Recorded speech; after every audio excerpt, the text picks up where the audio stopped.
Are you ready?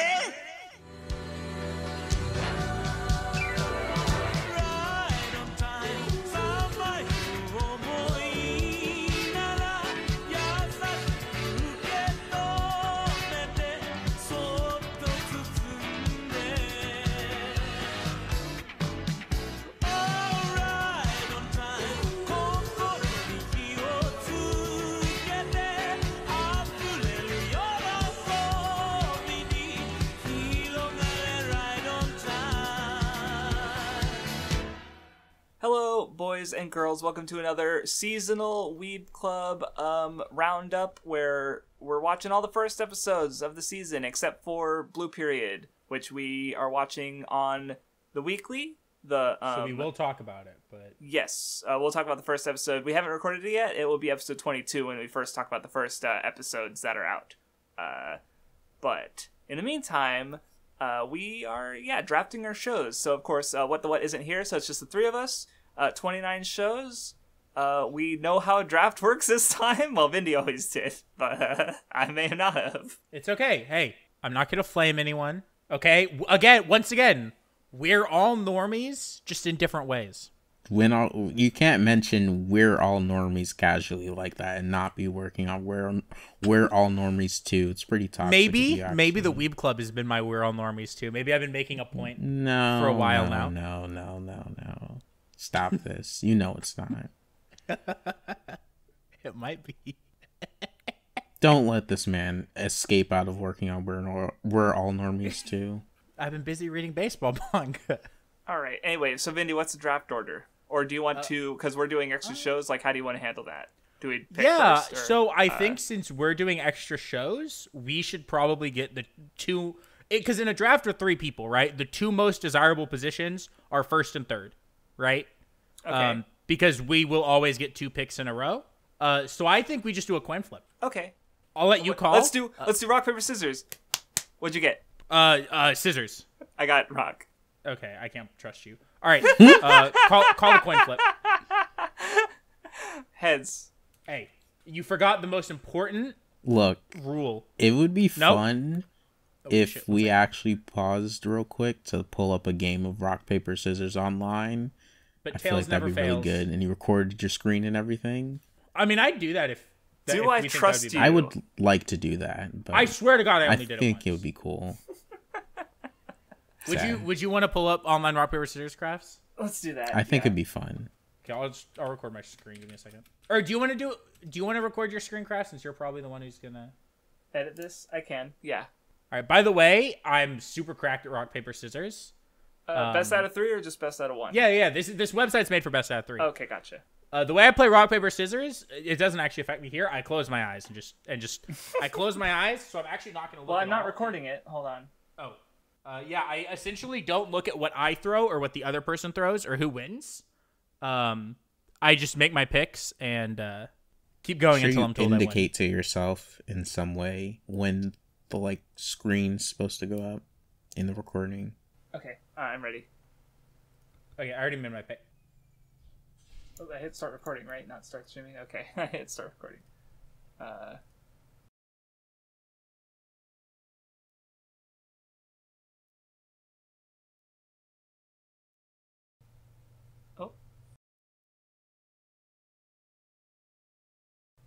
All right.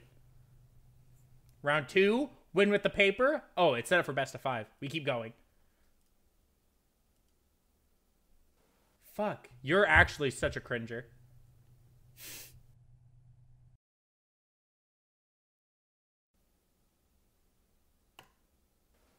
Ditch. Let's go. All right, so I get to pick what I want. I want pick 3 and pick so I want pick 3 and then pick 1 round 2. Okay, yeah. No, you could have just said you're the third in the draft. Whatever. So I want third pick. I'm first pick. None is second pick, and you're third pick. Oh, sad. Yeah. Okay. So for my first pick, I am picking Senpai ga Uzai, the Dogokobo show. Oh, I did want to pick that. That's sad. It's fine. I don't care. You won rock, paper, scissors, so all right. I know there are other things I want to watch more, so it's not a big deal. All right, none. I haven't looked at what any of the shows are, so I have to look at them. Oh my god. You could have looked I'm while you were exporting sorry. your seasonal audio. Well, I did not. So I guess I'll just take Komi-san. I don't really want to Oh, watch you're it, but such a whatever. fucking king. Actual hero Nanmanji. Have you read Komi-san? Yes, I have. Okay, gotcha. Then we all. I feel like then we've all read some of it. I think so. Okay, I was just wondering. I'm gonna take this show Takt Op Destiny, right? Yes, the premise looks interesting. The key art looks pog. There's a hot redhead with a ponytail. So I'm picking this one. Oh, wait, and then I get to go again? I'm just going to go ahead and grab it now. I was going to save it, but you know what? I want to make sure I don't lose it. I think now that we've known the pain of like getting bad picks, it's going to be like competitive. I'm taking Shuumatsu no Hero. Let's go. The meme pick already is gone. Let's go. All right, next, none. None? I'm thinking. Oh, I'm sorry. I didn't mean to take Shuumatsu no Harem from you. See, the problem I'm having right now is I don't even know what like is considered things that people are looking forward to, because I totally just like take something that someone else is looking forward to picking, but I don't even know what to take. I don't care. Just take something. That's part of how it goes. If you wanted something really bad, you would have picked it. I'm not early. revealing my cards. That's why I picked fucking Shuumatsu Okay, no I'm gonna Harem take right away. a show that I think Crafts wants. Ousama Ranking. Oh, I was looking at that one. That one looked kind of pog. Okay. Well, Crafts didn't say anything, so I you guess gonna he take didn't it? want it. Yeah. Did you want it? Put it on I the list. am. I'm looking for where it is. I don't see it. It's towards the It's bottom. second from the bottom. Okay, there it is. You're welcome. Craftsdorf. All right, I'm picking Sayate no Paladin because that is the other show I was already going to watch. So I got both the shows I was going to watch. Is anyway. this the show? No, this isn't, right? I might be wrong. I all I know is Joe from Pause and Select really likes a isekai series that's named Paladin. I think this is it. I might be completely wrong. No. I was going to ask if this was the one that was by the Konosuba author, because I don't remember what that is. But I know that Oh, either it has do they have an a already series? or it's getting one. Okay, I don't know. Yeah, I'm going to look it up. my really other quickly. pick it's is, not this, but... Puraore Pride of Orange. All I know it's the cute girls playing hockey, ice hockey. So, Oh, you took the sports show? yes, I'm a monster. Well, you took a cute girl sports show, not a gay boy sports show, which is what I like. Hold on. I'm down this rabbit hole. Yeah, it did get a show. Okay, it got a show in April of this year. The other Oh, so it was- Konosuba Okay. author's show. I'll just post. This is just for y'all if you're curious. Okay, back on track. Oh wait, no, it's Nun's turn. Never mind. Yeah, I know. Sorry. I'm sorry. No, it's fine. I was thinking about what I wanted anyway. My God, there's an ASMR show. Fuck, I can't make multiple meme picks. I can't do that to myself. There's so many meme picks this season. I really am gonna have to stop myself from fucking ruining. Like, what the fuck is Deep Insanity? The Lost Child. Like, hello? Visual Prison, Build Platinum- Divide, Code Platinum Black, End. Like, an ASMR show. what is that one? 180 Bio de. Oh, is that one? Kimi. Okay. Yeah, if you Oh, read the, you're right. It is his first word. Yeah. there's Tsuki to Laiko to Nosferatu. Like, there's so many meme shows. It's insane. I know my next two picks, I think. Oh, this is a craft show. Okay, if I've ever seen one. 180 Bio de Kimi no Mimi None picked the wa ASMR shiwa show? wase ni dekaru ka. Yeah. The ASMR show. Yes, I picked it because I saw that in the description. So it's like, sure. Do you why like not? ASMR? No, I don't watch ASMR. Well, I actually I was dislike wondering. ASMR kind of. I was For the just most part. wondering. Oh, this is another Craftsdorf show. There are a good couple. Okay, wait. You know what? Okay, I'm gonna take Selection Project. Okay. Oh wait, what is this? No, I'm not gonna pick that. What is this? No, I'm not gonna. Okay, and Sakugan. Fuck is Sakugan? I don't know. I want to at least watch a Dogakobo show. Yeah, I got the one everyone else wanted. All right, none. See, I really want to snipe somebody out of something, but I Do it. still can't. Do it. Snipe them. No, I can't because I don't know what anybody wants. That's the problem. Oh, I see. I thought you were saying that as if like you had. Okay. Do you want me to tell you something that you can pick if you decide it's a craft store show? I'm gonna DM you this. I swear to God, this is a goddamn craft store show, and if he's not planning to pick it, I don't know who he is. Tell me right now, this is not a craft store show. Hold on. It looks like Toku. Oh, okay. Kazakura. Yeah, actually looks kind of cool, I guess. Yeah, I'll pick that. Were you planning on that, Crafts? After the first two, I have no fucking clue. Oh, okay. Well, this guy. Like, my picks were like, okay, what shows am I already watching? Okay, after that, I don't really Crafts care. hates Toku anyway. There's a reason why, like, Crafts Oh my god, passed this off is the Toku absolutely what I channel have to pick. in his server to Pablo. Like, literally completely removed himself from Toku. I am going to pick... Please don't pick either of my two. I'm going to pick Platinum End because it's by the thank Death God. Note. That's a main pick, I guess, because it's by the Death Note author. But so here's all I know about Platinum End. One is it was turned into a copy pasta of some girl on a subway going on a rant about discrimination. It's really funny, and I need to find it. I'll try and find it when it's someone else's pick. The other thing I know about it is my little brother, his favorite piece of media is Death Note, and he also really likes Bakuman, and he described Platinum End based on the first volume or so as like what the main characters of Bakuman were told not to do. And like, so here's my brother who really likes the author pair, the author-writer duo, and he still doesn't like Platinum End, so that's why I wanted to pick that one. Because it's like, if my brother, I don't know, it was funny. And then I'm going to pick... What the heck? I have two that I really want to watch, and if they get picked, I'm gonna fucking I'm gonna cry. pick the show that got voted on the poll that we didn't watch for the season. Okay. Mieruko. Woo! Woo! Manji, please don't do it to me. I want to. I'm sorry. If you find it, I think you could very easily pick it because it looks like it's so okay. I'm not gonna say anymore.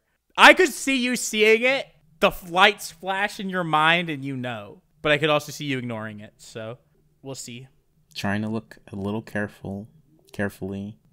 We're doing our own like Death Note right now. We're like trying to out mind game each other. Like there's a fucking 3-dimensional. I'm not trying chess. to mind game anyone. There's a show I want to watch because it sounds like anime.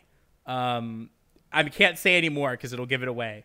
But I can't have it be stolen from me. Oh, I know what it might be. is it still here? I'll DM you, Kraftsdorf.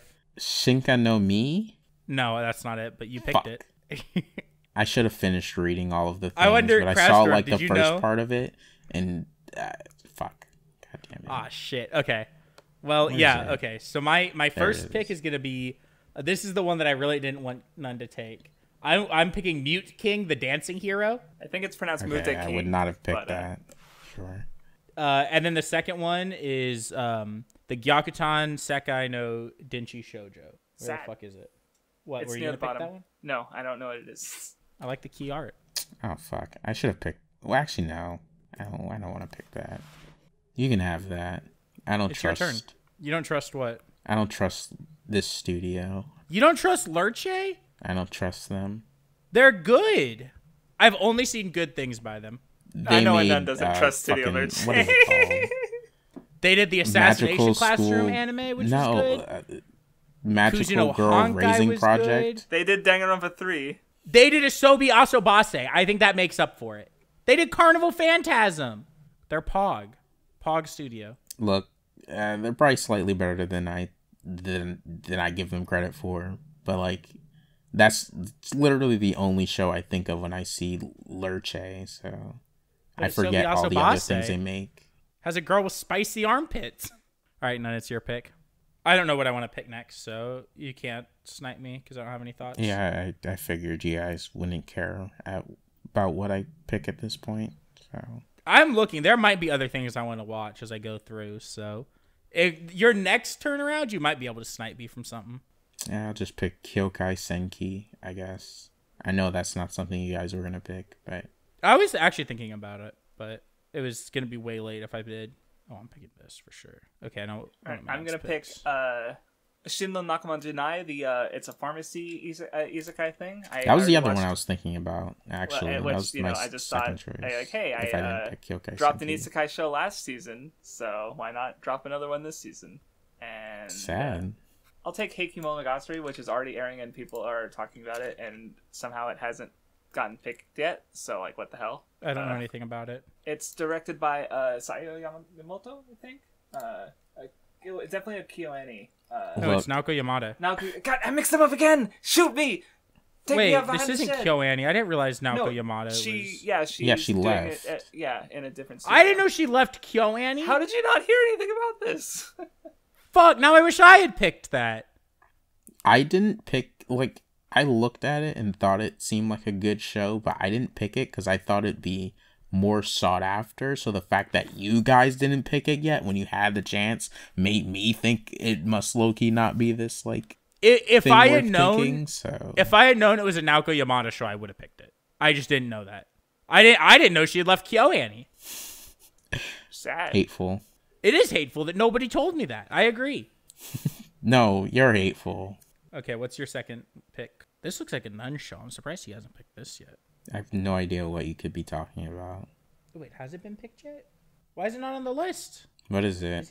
What show? Hold on. Deji Meets Girl? It's like 1 minute long. Oh. Oh, I mean, I saw it on Mal, but I didn't see it on the list. So I didn't know it was 1 minute long. Okay. The other show that's not on the list is Kimito Fit no Boxing, or Kimito Fit Boxing. I added it's like 5 minutes long. I okay, that's fine. Non-standard shows. Or yeah. That makes sense. Sad. Craft source races. No, because I also was interested in Deji Meets Girl, but like it's 1 minute. No, we're not drafting it at least.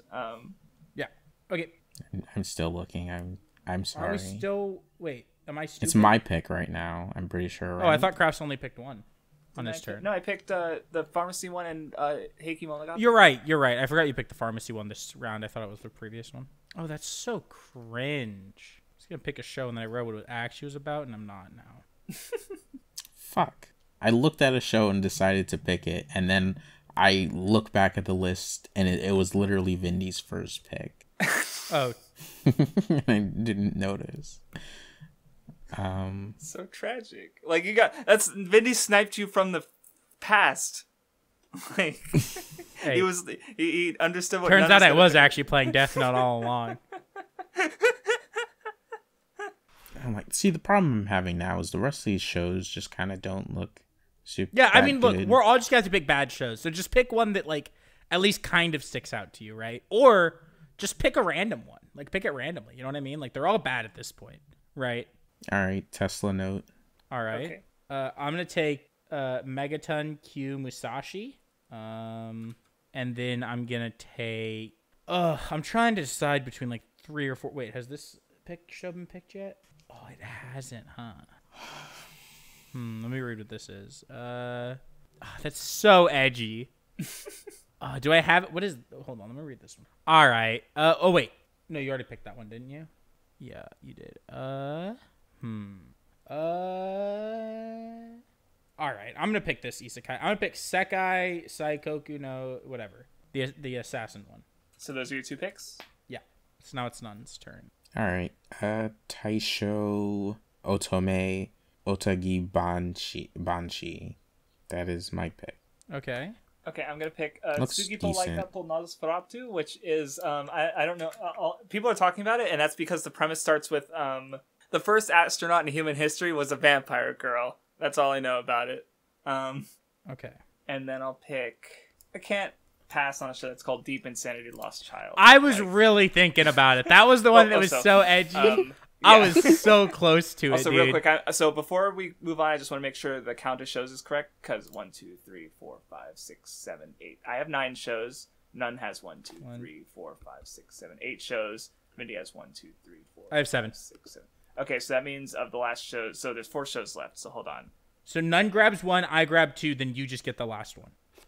Okay, so then I'll have 10 shows. Yeah. You have 10 shows. I'll have 9 actually. Or, no, 9. Wait.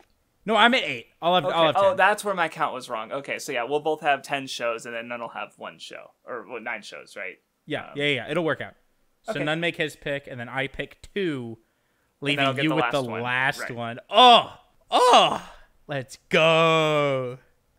None, which of these 4 shows left do you want to watch? I will pick Build Divide. See, I was going to pick it, and then when I realized it was a card game anime, I decided not to. All right, so I really have a hard you really just have to choose, like, which one do you want me to watch, I feel. There's 'Cause Sankaku this Mado, other which vampire looks like show Sankaku not- looks like a Fujo anime. There's a vampire show, and then there's You know what? My choice is made for me. All right, I have to pick the Boys Love show, and then this vampire show because it's done by Madhouse. Actually, Visual Prison looks like a bit Fujo too, honestly. Well, you're watching it. All no, right. but the show I picked actually has the Boys Love tag. Oh, So I picked never mind. Sankaku Mado no Sotogawa wa Yoru, and Kyuuketsuki Sugu Shinu, and then Kraftsdorf is stuck with Visual Prison. Prison. So, all right, those are our picks. You know, I definitely think I fucking hard lost and giga trolled by picking Shuumatsu no Harem second. I feel like I made out with the bandit. Yeah, like I feel like you did at the end of the last one, but we will see how that resolves. How are you feeling, Nun? I mean, aside from like that, you were already like lost by pick 2 and had no idea what you were in for. Like, how do you feel? I feel like I only have like 3, maybe 4 good shows, and then the rest of them are just like random things. So I mean, So I yeah, don't I know guess if I have anything super bad, but it's not that good. Yeah, so the lesson learned here is I follow more anti-Twitter people, so I knew about shows. Like, I knew about that Pride of Orange was about hockey. I knew that Heike Monogatari was, had, like, I was, knowledge is power. That's all I'm going to say. So, all right, we'll see you in a couple minutes for the actual Recap. discussion of the shows. So, we will see you then. Sad. All right, we're back after the Ayo. draft. I mean, for you, it's been a couple seconds. For us, it's been a couple weeks. We have watched all of our shows. Anime has been watched, sadly. Has it been good? Some of it, actually, but No. this is what you get for picking a meme pick and for like your first like after your first one, and then like most of your other ones, because like you just, this is the hand you picked all your shows. You suffer. Where is it? And, Where is it? God, what the fuck is what's this? I am a pessimist. I am fucking Tamahiko. All right, we'll get to that show. So I guess I'm starting off with a Heike Monogatari, which Yes. is, well, I guess technically the first show that started was Blue Period, which we do like. No, We're discussing it one episode a week on the weekly. Look. But, it's pinned on so- Mao because of the art contest. Heike Monogatari is the first show. It started September you're right, 16th. you're right. Blue Period started the 25th. You're right. That fucking. But I wasn't paying attention to the date. It's okay. I did. Oh, it's pinned. I see it. Okay, yeah, I see it now. Well, whatever. We're not talking about it anyway because we already talked about it on our weekly show. We'll mention it a little bit so- when we get there. Okay. Well, I was just gonna mention it now, I guess. Oh well, 'cause I was started just gonna talking say about like we can't do like a seasonal thing and not at least say like, yeah, Blue Period's good. We're watching it. We recommend it, right? And just leaving it at that. We've liked both episodes we've seen so far, and yeah. Yeah, if you want to hear like full, conversations about it, that is like we are watching it. So yeah. Yep. So anyway, on to the individual shows. So Heike Monogatari is the Yamada show. Though it's not KyoAni. And yeah, I liked the first episode. There's like 6 episodes out. It started a while ago, and I've only seen the first episode. Like it's got a neat art style. It looks good visually. My one maybe thing with the show is that like I don't really know the time period very well. I've never actually studied a lot of Japanese history, and so like I don't know what makes this period of times different than other feudal or older periods of time. It's World War II, right? So, no, I don't think it's older than. It takes place in a time period before, like I assume based on what I've seen, like compared to Taishou, the one Nun made us watch, like that one takes place in like 1920, so like after World War One, and this is like less modern than that. So, but I don't know when the Heike period is. So, maybe I'm wrong. I have no idea. But like basically the premise is that both a person in this one particular family and a poor child who watched her dad get killed in front of her, they both see the future and have seen that this family is going to meet some like terrible fate. So he kind of like took her in, and perhaps in the hopes of subverting that fate. And so she's this poor kid brought into this wealthy family. And that's about where the first episode was. It's neat visually. There's some interesting soundtrack choices that I remember. I saw the episode a couple weeks ago now. So it's been a little while, but yeah, I think it's definitely worth like checking out at least the first episode to see if you want to continue it. Maybe do some research into the time period beforehand. I might have to, or maybe I'll just keep watching and just kind of let's see where it takes me.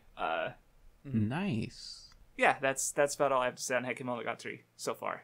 Got it. So next is Blue Period, which I guess we mentioned. We like it. Watch it. If you want to hear a more detailed discussion, check out the seasonal. Right. So then next is the other Dogakobo show. I guess they do miss sometimes. Selection Project. It's basically American Idol with emphasis on the idol. Okay. Selection. Okay, I got it. All right. Like it's like a idol game show thing, and like it starts in the first episode is like, oh, it's the finals for like this fucking whatever, like the regional finals, right? And our main character's like, everyone's like, oh, her voice is so good because she's in like the finals, and then it shows like a little bit. The episode spends a lot of time showing the girls from all the different regions and kind of like a little bit about them, and then I assume they all win their regions and then go on. But the main girl does not win. She was sickly in her youth or something, and that's why she wanted to be an idol. And she fell down while performing. Oh no, so sad. And then she got up and kept singing, but because of that, she lost. And this other girl won, and then that's where the episode ended. So I assume there's gonna be some way where it's like, oh no, she goes and she ends up being in the Selection Project instead of the other girl. But I have no fucking clue. It was fine.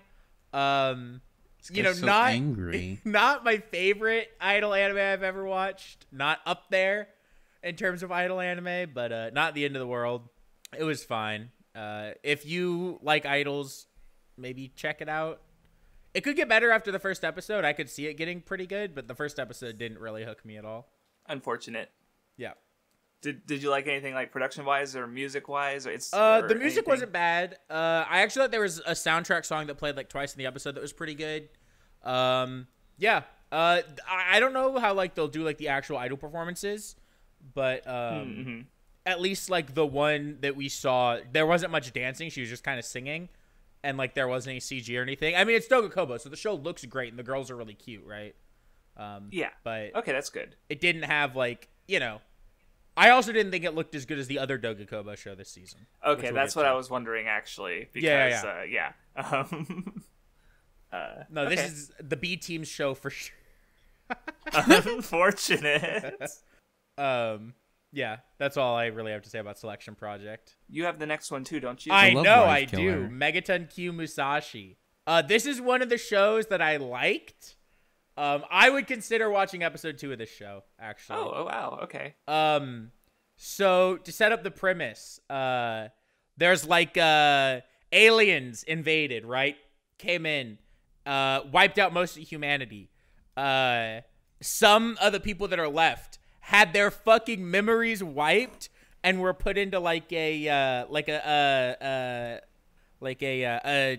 what do you call it? Like a, not like a bunker, but like a place to keep them safe. I can't remember the word for it. I'm dumb. A shelter? Shelter, thank you. And so they're like in a shelter that like mimics being like a normal town, and like they don't even know. And they even said like that, a Truman Show kind of deal. Yeah, they're like, we did it for like their mental health or whatever. Like people were losing their minds, they lost their families, everything. So we just wiped everyone's memories, put them in this shelter. Jeez. It looks like a normal town. They're good, right? Main character, delinquent boy, Poggett fighting. Oh. Already popping off, all right? So then he he's like fighting people, doing cool shit.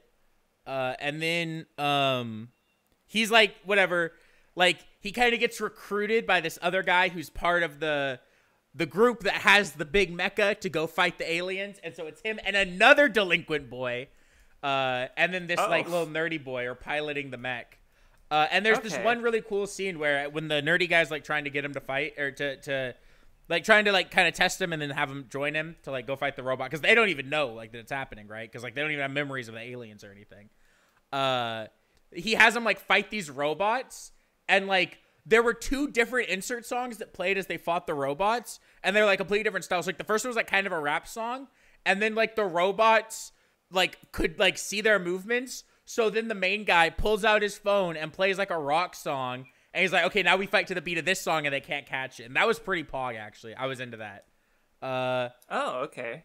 And then yeah, and then he was like, I'm not gonna fucking fight the aliens. I don't care. And then they showed him his memories of his family dying. He was like, all right, we'll fight the robot. The problem is I didn't get to see what the mecha fights look like. So like it was hard because like, I didn't get to see what the mecha fights look like to know like, you know, will I actually want to keep watching the show? Which is why, because like it did the thing where like it ends, you know, it did like the Ava, right? In the robot about to go throw down, episode 1 ends. So I would have to watch episode 2 to know. In the OP, it's a big CG robot, and I don't really love its design, but I liked a lot of the stuff outside of it, and I actually like how the show looks a decent amount. Yeah, the premise sounds interesting, at least, and that you know, neat. Yeah, I definitely consider watching episode. All right, next is Mieruko-chan, which is the show we aren't discussing weekly on the podcast. It was like tied for Blue Period, and we like basically like we literally chose on recording. And boy fucking howdy, am I glad we didn't fucking watch this show. So like hateful, because I don't look, I don't think it's bad. But it is like not a craft store show, nor is it a we can discuss this every week show. Because like basically from what I've heard, and I hope you know there's more to the show. So basically the premise is that like so the first half of the show is there's like a horror thing. It's trying to be a little spooky, and she can see then she acquires the power to be the main character Mieruko is able to see ghosts, and her response is to simply pretend that she cannot see ghosts, and that's like the joke. Because she's basically being hounded by these monstrous, horrible-looking ghosts, and then she's like, "Haha, I can't see you," or she's like, "Oh wow, I'm sure I'm distracted with this other thing," and pretending that you don't exist while I'm brushing my teeth, and I guess that's the whole joke. And I expect that there is going to be more like humor later because there's like another girl who's hinted at who she's able to see ghosts already, and then there's her friend who can't see ghosts, and like I don't know. I heard that some fans of the manga weren't happy with the adaptation. I don't think I would like the manga in the first place. I don't like horror in the first place, is the problem. So half the episode was just like, horror I don't find scary, and then half the episode was humor I don't find funny. So I just didn't really enjoy the show whatsoever. And like aside from that, like I guess it looked fine. It was weirdly horny. Like, are you sure it's trying to be scary? Like if it's you making a joke. Well, there there certainly wasn't any humor in the first half of the episode, even though it was definitely trying to build up like tension and like she's seeing weird things move and happen and it's spook. I don't know. I can't tell the difference between because I don't get scared. You it's also don't laugh either. So really, it's two sides of the same coin with Krastorf. Yeah, so like I don't know. It's just like this was not my least favorite show that I watched, but it was like probably this is my second least favorite actually. Just because it's just, and it's not even like my least favorite and like no one should watch this. It's more like, you probably already know if it's your thing or not, I guess. Or like, you know, there's the manga too. And at least like the manga at least would be better to go through just because it's faster. But I also have no drive to read it whatsoever because it just doesn't seem like something I'd enjoy in the first place. Like, and because I've seen pages from it before. And, you know, I knew, like, I was aware of it to a degree, and I still didn't, like, whatever. Like, I don't care. I haven't heard anything good about it in the first place. I know some people like it, but it just doesn't seem like something, like, you know, they haven't said, like, hey, here's why you would like this craft store, because I just don't think I would like it. Yep. And, God, oh, my God, watching this weekly, we would just have nothing to say about it every week. I swear to fucking God, like, after the first episode. So, like, I'm glad we're watching Blue Period instead. And that's all I have to say on Mieruko-chan. It's me again. Yeah, Yay. I'm looking... No, because Nun's shows are all, like, in the back half of the season. So Nun's gonna be, like, quiet for a little bit. And then he'll have, like, 5 shows in a row, probably. So, good luck with that. Yeah, so The Night Beyond the Tri-Cornered Window. This was a boys' love show, and it was very homoerotic. So there's, like... Okay, like one way. Okay, so there's a guy who can see ghosts, and then this other guy from like a detective agency or something catches on, and like he like goes with him. But then like they could like okay, I'm just gonna. So there's like this thing where he like gets behind, like the blonde guy is the guy who can't see ghosts, right? But when like they're like looking for ghosts or something, he like gets behind the other guy and like grabs him. And then at one point he like bites his shoulder, and it says that like they can share senses, and the blonde guy says it like feels good for him. I don't know what the fuck I was watching. All right. It was like, at that point, I just wanted the two to have sex. Like it was like basically that. It was weird. You know what? Not for me. All right. It was also just boring. Like it was boring, and then it was like, oh, now they're like kind of having sex, but not. But then he just like bit his shoulder while grabbing him from behind. It was weird. So and not weird. By the way, not weird because it was two men. It would be just as weird if it was a guy and a girl. All right. It has nothing to do with the fact that it's gay. So honestly, that made it more entertaining. This is not the only show this season where the first episode involves one guy biting another guy's neck. You're right. It's not the only show I had that had a guy biting another guy's neck. Wait, so there's 3 shows? What is with the season and things just happening 3 times? Like, what the fuck? Like, well, to be fair, my second show that has it was a vampire show, so it's kind of expected. There's 4 vampire. Oh no, you're right. Now I remember. No, that was the show you already talked about. Never mind. That's right. Okay. No, we haven't already talked about it. It's no. I already watched the show, so I forgot that happened in that show. Is what I meant. Sorry. Oh, okay. Because I was like losing my mind because I was like, was there a fucking 4th vampire show I didn't know about fucking floating around? Because there's 3 already that I know about. So God, all these shameless copies of Rosario Vampire. What the heck? I feel even more like confident saying this than Crafts did for Mieruko-chan. If this show's your thing, you already are watching it. Okay. Right. I mean, like, if you know, because if boys love is your thing, then yeah, you are like, how many other shows? There's one other show that I know about that is in that like kind of wheelhouse, and we were literally like picking between them at the end of the draft, right? So it's like, you know, yeah, you're already watching it, yeah. That's all I have to say. I don't know. So there's another Fendi show next. I know. Muteking the Dancing Hero. Is it actually pronounced Muteking or is it Muteking? Can I be honest? I don't know. Unfortunate. Let me check. Actually, hold on. I think it is Muteking. No, I didn't get it. But because the main character's name is like Muteki, but okay, it's a toku. Like it's not a toku. Oh, I see. It's Tatsunoko. Like it's not a toku. Yeah, it's Tatsunoko. Yeah. But it you know, it's like the same structure. No. Like Tatsunoko. Like the studio that did it also did a lot of older like anime that like Gatchaman and Tekkaman like that are very toku in, you know, they're kind of like structure, even though they're animation. Yeah, right? like it's a toku structure, right? He's in like Neo San Francisco or some shit. He's like a street dancer kind of thing. There's like another guy who's got like a street dancer style. And there's like, it's also got like a little bit of like Jet Set Radio. There's like this corporation that's like, I don't know. They were like trying to take over everything. There was like this whole, okay, there's 3 things from this show that matter. All right. First of all, this happened. Okay. And I don't like that this show portrayed rats in this way. The next thing was, this guy's shirt said Funny Pizza Guy on it.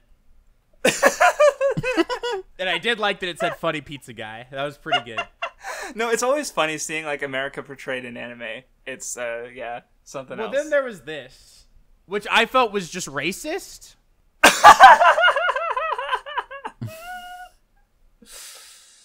What?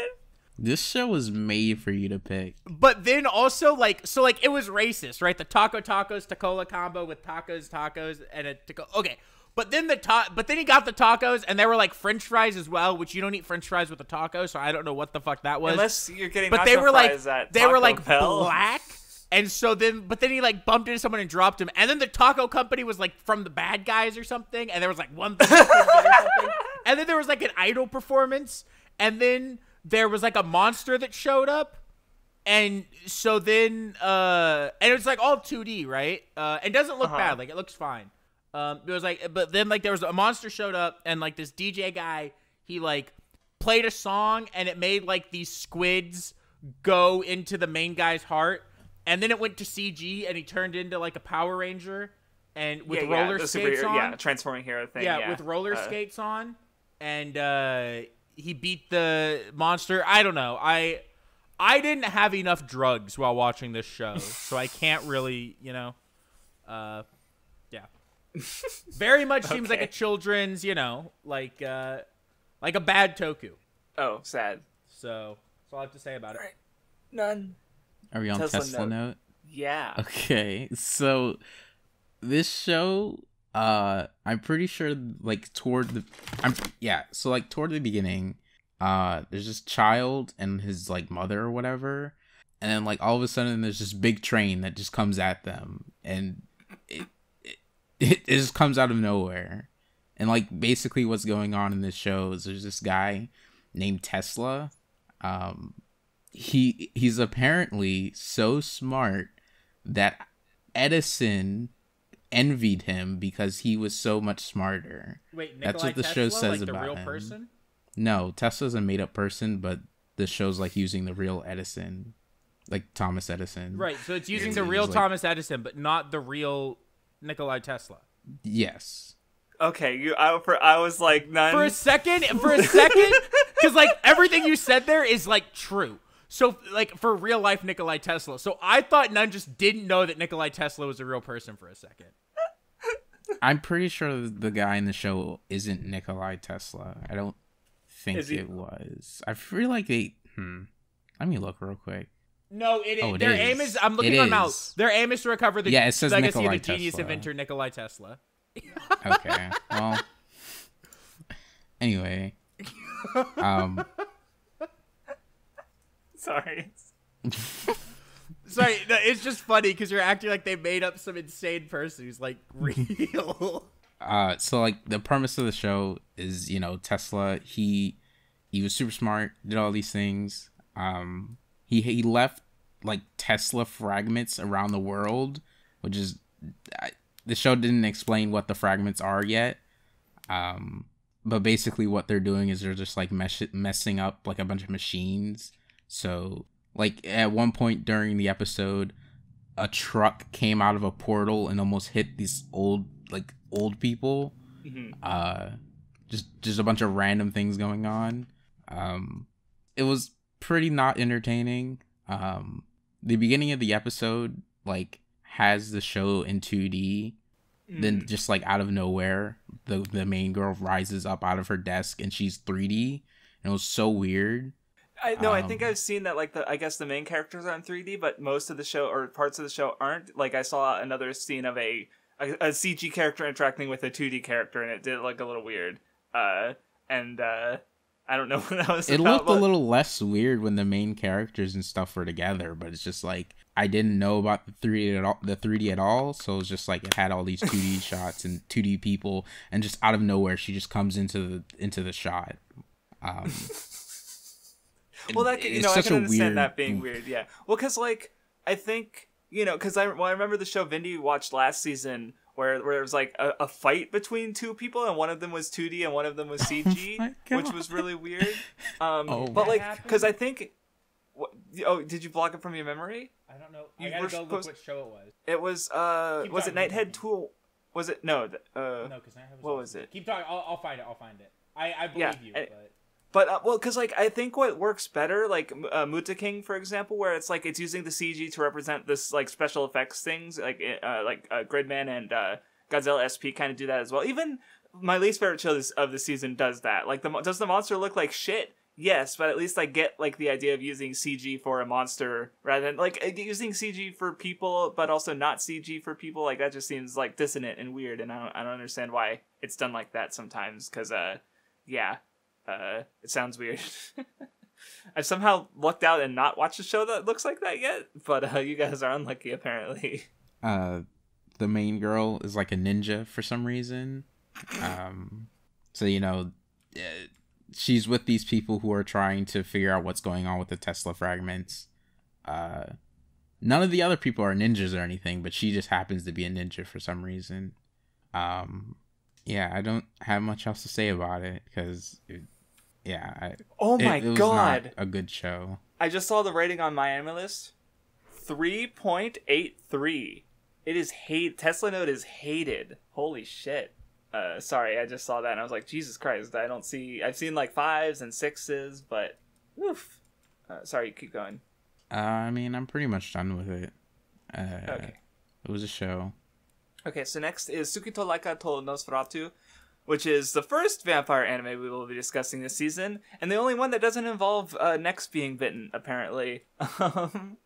So basically, it takes place in like sort of fantasy Russia, which is basically like Russia with the like serial numbers filed off, and there's vampires also in the setting.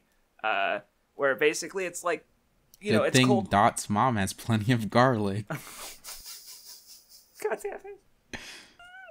You saw it, you took it, I respect it, it's fine. So yeah, basically it takes place in like a Cold War era thing where, space race and stuff. Because the title is in reference to, I believe, the dog that was sent into space by Russia, and it fucking died. But it was, to test that, I guess things can live in space, but looking back, I guess they didn't get enough out of that experiment to justify like the loss of life. So it's just, pointless waste, but people accepted it just because in Russia animals and pets aren't as kept as commonly in the first place, and it was the Cold War, right? Like there's a patriotism there. But what this show does is like that happened, but also there's vampires, so the idea is to send a vampire into space because they're not considered human. Like they're very much it's a racism thing. They're considered second-class citizens and all, and there's weird stereotypes. Like it's about racism. That's it. Like the main character, he's just kind of like reserved cosmonaut, like probably not actually going to go to space, and he's sort of been tasked with managing the vampire character. So for her space mission, because she actually does want to go into space, and that's like it just sort of the first episode just sort of sets up that premise and the characters, and I will not be watching more of it personally, just because I thought it was boring. And as far as like racism allegories goes, like I'm already watching a show this season that I think is just handling that kind of thing in a way more interesting way, which I'm referring to the second season of 86, which we talked about before, which is a great fucking show. So I don't know, like it's not bad, but it's definitely just like it doesn't interest me enough to watch episode 2, basically. Like it looks fine, but it's not really, I don't know, it didn't feel like stand out aside from like the premise, which is kind of silly. Like I love how it opens on Mal, where it's like, I mentioned earlier, the first astronaut in history was a vampire girl, and it's just so silly. But that's about where my interest in it ends. Just didn't do much for me. So yeah. Moving on to the second vampire show of the season, and also the first one we've all seen. Yeah, because this was my pick that I wanted everyone to watch. I'll introduce it. So it's... And it was your favorite show this season so far? Or did you... Of my shows... Probably. Okay, that's what I should have asked. Okay. So yeah, you talk about it first, I guess. So I didn't realize when I picked it even that it was a Madhouse show. But it I mean, I thought it was really fun. It looks good. The OP is fucking great. Oh, the OP was really fun, and it just kind of goes right into it, and it's it was really cool. So basically the premise of the show is like there's a vampire hunter, and he goes to try to kill not Dracula, but Draluk, and who's a vampire. And the guy's kind of a terrible vampire. Like, anything happens and he turns to sand. If he takes any damage at all, like, if he, like, gets hit, stubs his toe, if he, like, gets grabbed wrong, if he, like, takes emotional damage, he will just turn to dust. A kid kicked him in the shin and he died.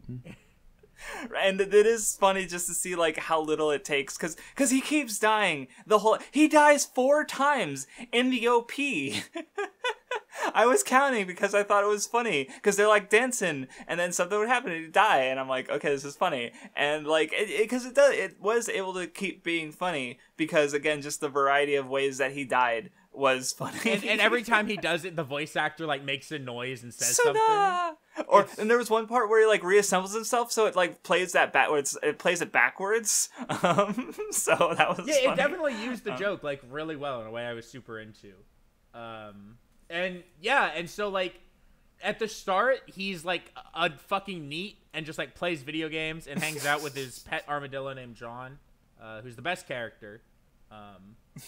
And then like whatever, there's like a kid who like broke in, and so what's very clearly the first chapter of the manga, right, is okay, the vampire hunter and him are trying to get this kid out of there.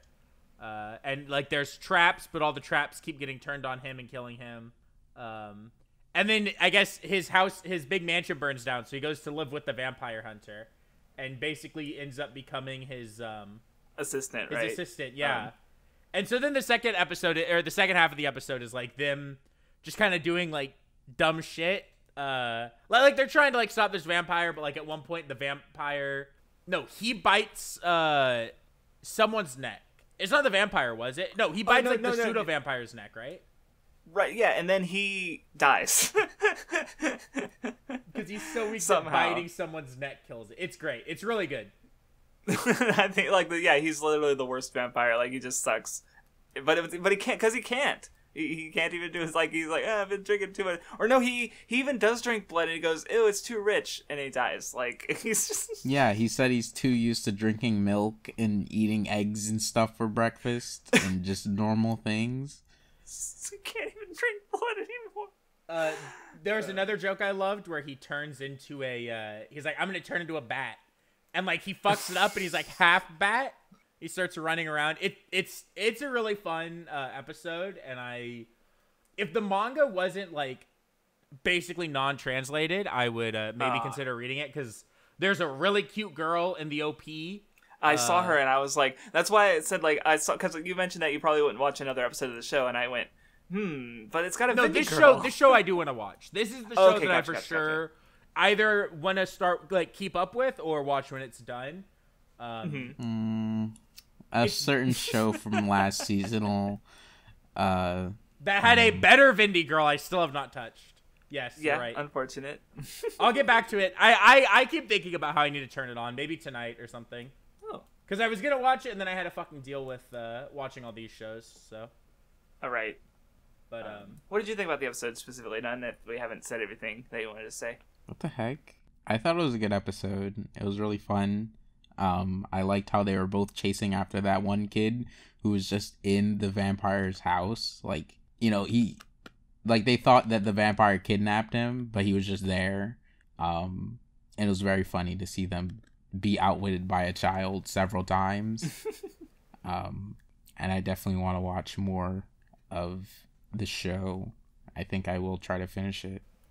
Yeah, and I guess that's the thing, is that the recurring joke of him dying and seeing the ways he dies is funny, but there were some other good jokes too. It's not it's just that joke, which is good.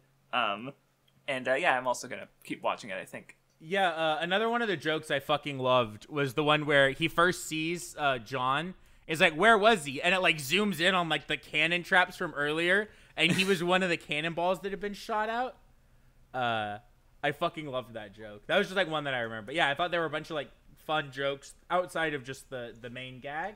And I thought that even then they used, in just the first episode, the main gag good enough to keep it funny. So I would be interested to see if they can keep that up for an entire series. Yeah, and even if they can't, I feel like the series is so especially with seeing all the characters in the opening that aren't in the first episode, there's other ways to keep a series funny, right? So, it was cool, but easily the best vampire show this season. It's not even a contest for me. And also the best show that involves a guy biting another guy's neck. Yes. All right. I think that's all I have to say about it. So next is what? Kyoukai Senki. Yes. Yeah. So, the premise is basically that, it's in the future, and basically Japan's problem with birth rates and the aging population has gotten so bad that other countries have come in to try and support Japan, but since they ended up occupying Japan while trying to support them, they started fighting over land, and Japan was conquered, and was split into 4 different sections, and so there's still a bunch of people occupying parts of Japan, and there's just people being really terrible to Japanese citizens. They're they'll literally do whatever they want basically. In this episode, you see these people trying to harass the Japanese citizens, like for whatever reason they want to, basically. And like way later in the episode, just because somebody like wants a promotion, they accuse the main character's group of being terrorists. Just because they know they can take advantage of the guilty till proven innocent. Like they directly say that's why. And I thought it was pretty good. Like it's a mecha series. The main characters are like... real quick, is this a series where the mechs are all in 2D? Like they don't do the CG mechs? Or is it? Yeah, they're all in 2D. Okay, was that this show? Okay, I just because like that's cool. It's pretty rare to see that these days. So I wanted to. I was like, I thought I heard a show that season had that, and I think it was this one. Yeah, but anyway, keep going. Sorry. The main characters are like gathering, like they gather scavenger pieces of like just random pieces that they can find, usually from other like broken mechs. In the show they call them something else. I'm pretty sure it's like AIM. Like I don't know how to say it. It's AMAIM in the mal description. I think. I don't know. I don't know how to fucking pronounce it either. Amaim. I don't know.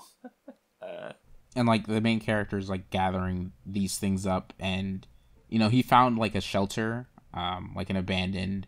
No, it wasn't a shelter. It was like an abandoned factory that had it had a robot in there, but it wasn't complete. So he's been like building it up with parts and things, and he basically ends up having to use it toward the end of the episode because, as I mentioned earlier, him and his friends were accused of being terrorists, and he uses that to fight them off. And I just thought it was like a really good episode, just because I thought a lot of the build up to the ending was really good, especially just because like we kind of got to see a lot of why what happened at the end would happen, just because of just general parts throughout the episode of seeing how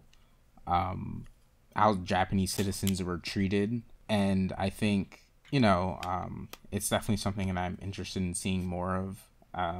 The action was pretty cool. I'm interested to see how like the main character becomes more motivated, I guess, to fight off people, because it's like in the episode he does fight them and it's not like he hesitates or anything, but he's not like actively trying to like free Japan or having this like grand motivation of what he wants to do.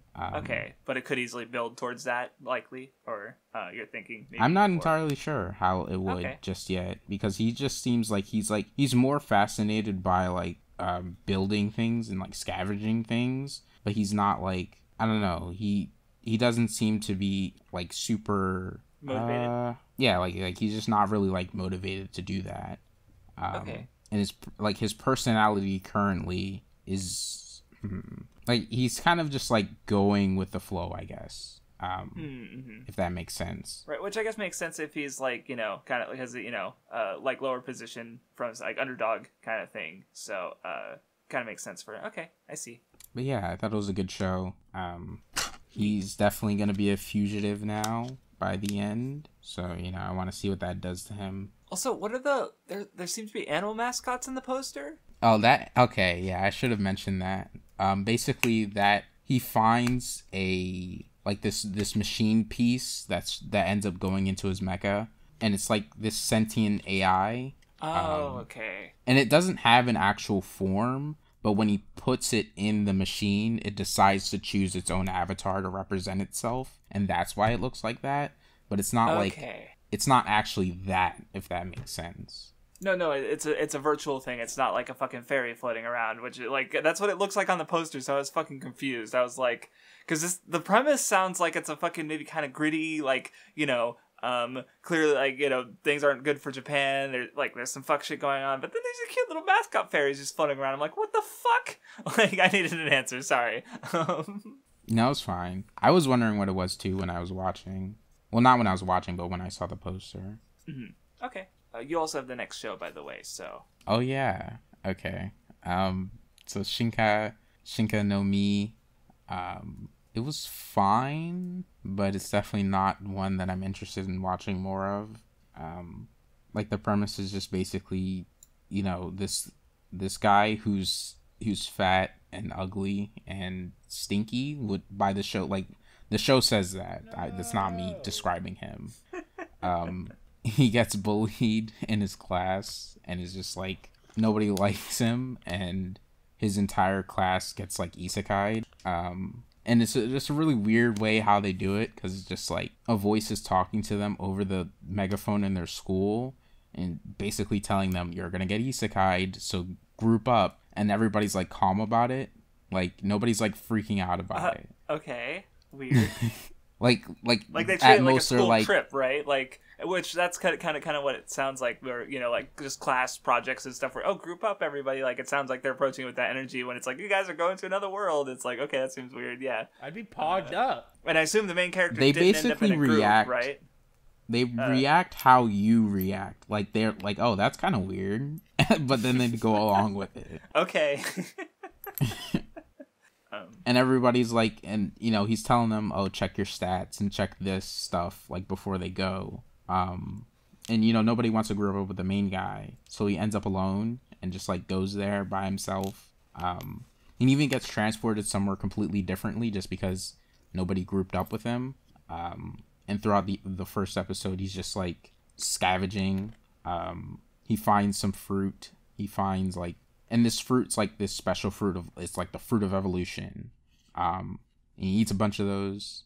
And eventually, you know, he does level up from that. He doesn't level up, but he evolves. And so basically he isn't fat anymore. And he starts getting like skills and stuff. And he finds these like monkeys that he ends up defeating. One of them he used like since he stinks, one of them was knocked out by his stench. And he gets skills from that, and just like, you know, just generally beating these monkeys eventually. And, you know, since he does get physical skills from beating the monkeys and like meat and rewards and things, that's how he gets strong. So by the end of the episode, he's pretty strong.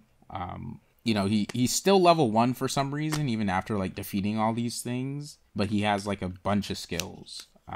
And by the end of the episode, this big like pink gorilla approaches him because he's been beating up all these monkeys and stealing fruit and things, and he gets into a fight with that monkey. But that monkey isn't defeated by him because it's actually strong, but the monkey falls in love with him, with the gorilla. What? Because it's a female gorilla. Oh, what the fuck? It says how like, oh, you're the first person to dodge this, or oh, you're the first person to take this and live. And I think what finally really sets the gorilla off is his stench. Like, the gorilla's really into that. Oh god. I'm about to turn this show on God. And so the gorilla drags him off. Fuck you. No, that was me. And the gorilla drags him off at the end. It's fine. The gorilla's like clearly gonna turn into like a cute girl. I was gonna say, so you don't meet any of the 6 super cute girls from this poster. So at the judging very by the start poster, of the I episode, assume that the girl is the gorilla, the red-haired girl. I assume. Yeah. At the start of the episode, they show the red-haired girl all up on him. But then it goes into the episode, and I'm assuming that gorilla turns into the red-haired girl. No, and there's another based poster. On the preview. It's not the main one, but another poster kind of like it shows the fat ugly main character, and then like him as a more handsome form that he presumably evolves into, and then there's the girl who's the I assume is also the monkey. She's a monkey lady. Yeah. That's kind of pog. The gorilla who hits boys. Sounds like another character I like. Okay. We love gorilla ladies. This girl, Chitoge. Those are the only 2 I know. Like, I think the premise sounds maybe a little bit better than it is to watch. Okay. It's not that good. Like, it's fine. It's not the thing that I liked the least or anything, but, you know, I did speed it up a little bit, I think. Oh, no. Yeah, I'm pretty sure I did. Was it a normal length episode, or? Yeah, it's normal length. Oh, it's sad. I sped up Tesla Note as well. I wasn't trying to deal with that. I'm sorry. Okay. No, I mean, okay, sure. I didn't speed anything up. Look, Tesla Note is like I guarantee it's like the lowest rated show this season. While I didn't speed anything up, I was watching football during some of the episodes. That's worse. No, it's not. It's Sunday. I'm watching Red Zone right now. Like, what do you want from me? Also, yeah, the bottom 3 rated shows that actually have ratings, because some of them aren't rated, are the bottom one is Tesla Note, the second least one is Deep Insanity, The Lost Child, and then Muteking. So we all got like one like show that Mal doesn't like. Boys Love Show is worse than Muteking, I think. Yeah, no, I mean Deep Insanity was my least favorite show. So Muteking had Funny Pizza Man or whatever. What was it? Was it Funny Pizza Guy or Funny Pizza Man? Funny Pizza Guy. All right, so you finished then? Yeah. I guess. So I don't know if you guys remember. Shows... Oh, sorry. No, go ahead. No, go. I don't know if you guys remember one of the shows I got from last season. I feel like the main guy in this show looks similar to that guy. Oh, you did get another show where the character was called Ugly and Shit, right? He was series. Called Ugly too. Yeah, like they look similar. And there was the whole pig lady, right? Like that was the show, right? Yeah, okay. I mean, he wasn't into the pig lady though. No, it's just funny that none got these 2 shows in a row where it's like, I don't know what you're talking about. You don't remember? There was an isekai show where there was like a pig lady who was in love with the main character or something like that none got last season. I must have blocked this entire fucking last seasonal out. Well, since you never remembered the show that you were watching last season, that you saw the first episode of, that had a CG guy fighting I found the 2D screenshot, guy. But it couldn't tell me what show it was. I think it was Nighthead, but I'm not sure. Okay, yeah, I was about to say that you apparently blocked the whole last season out of your memory. Yeah. None of it exists. All right. So anyway, I watched Puraore Pride of Orange, which I picked it up under the, believing it would be an ice hockey anime, and I think it is, but it's not only an ice hockey anime.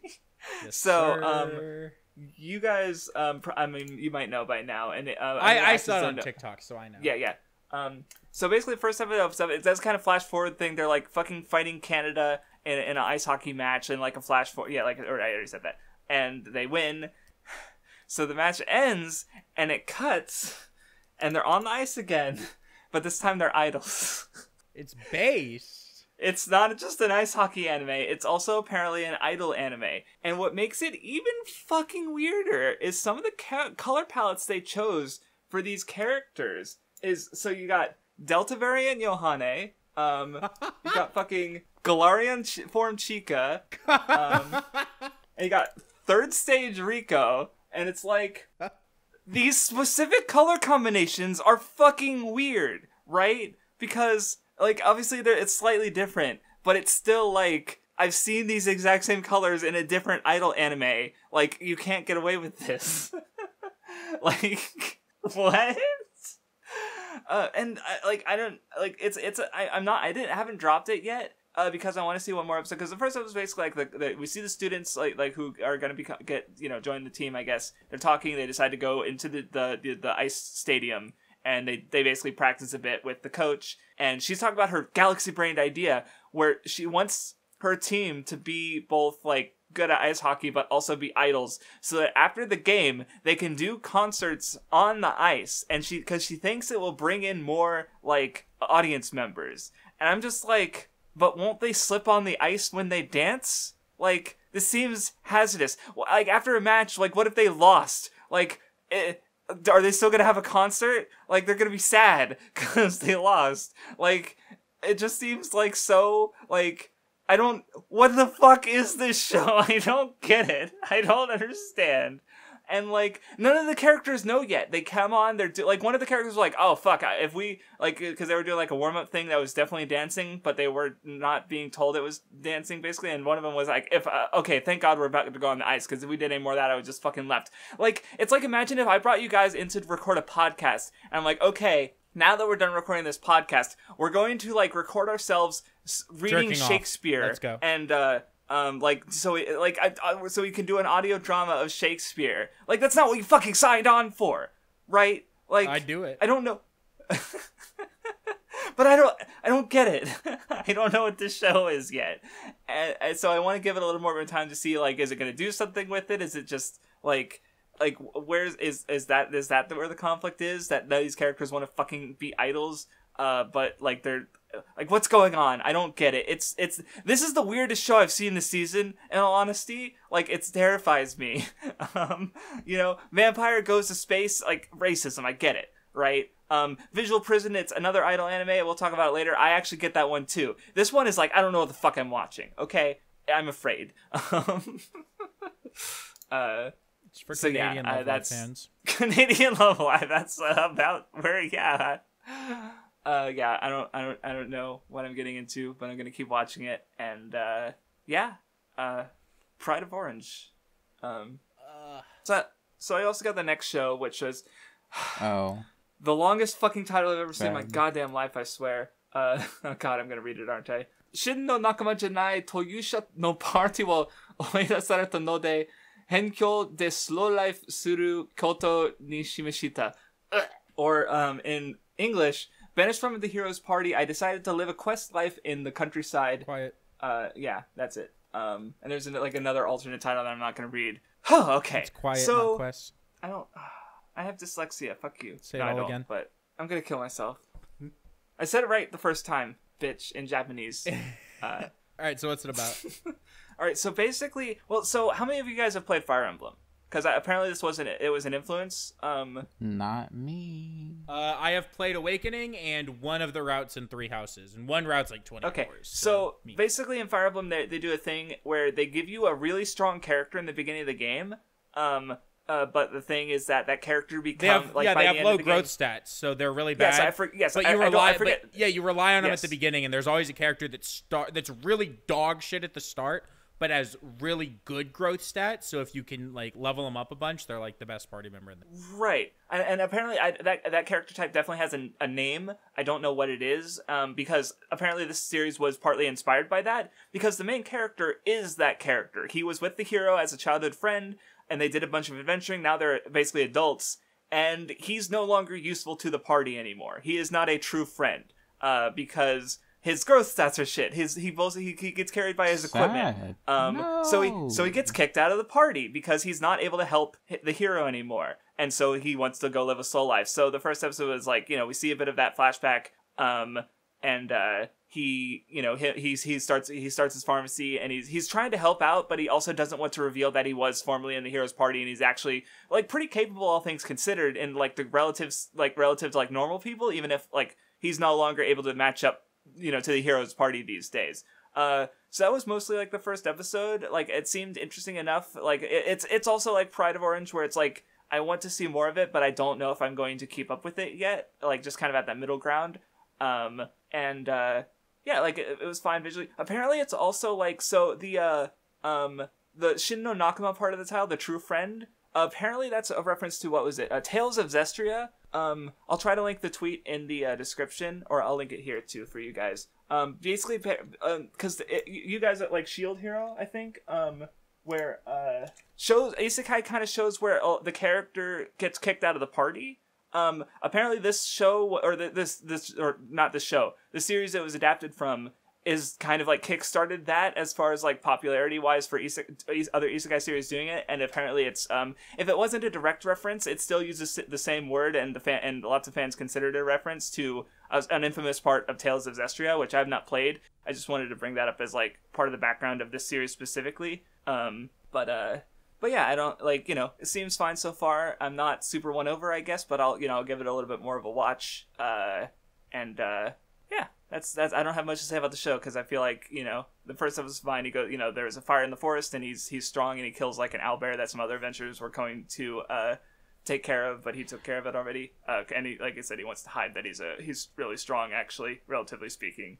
And he got his pharmacy. He's all set.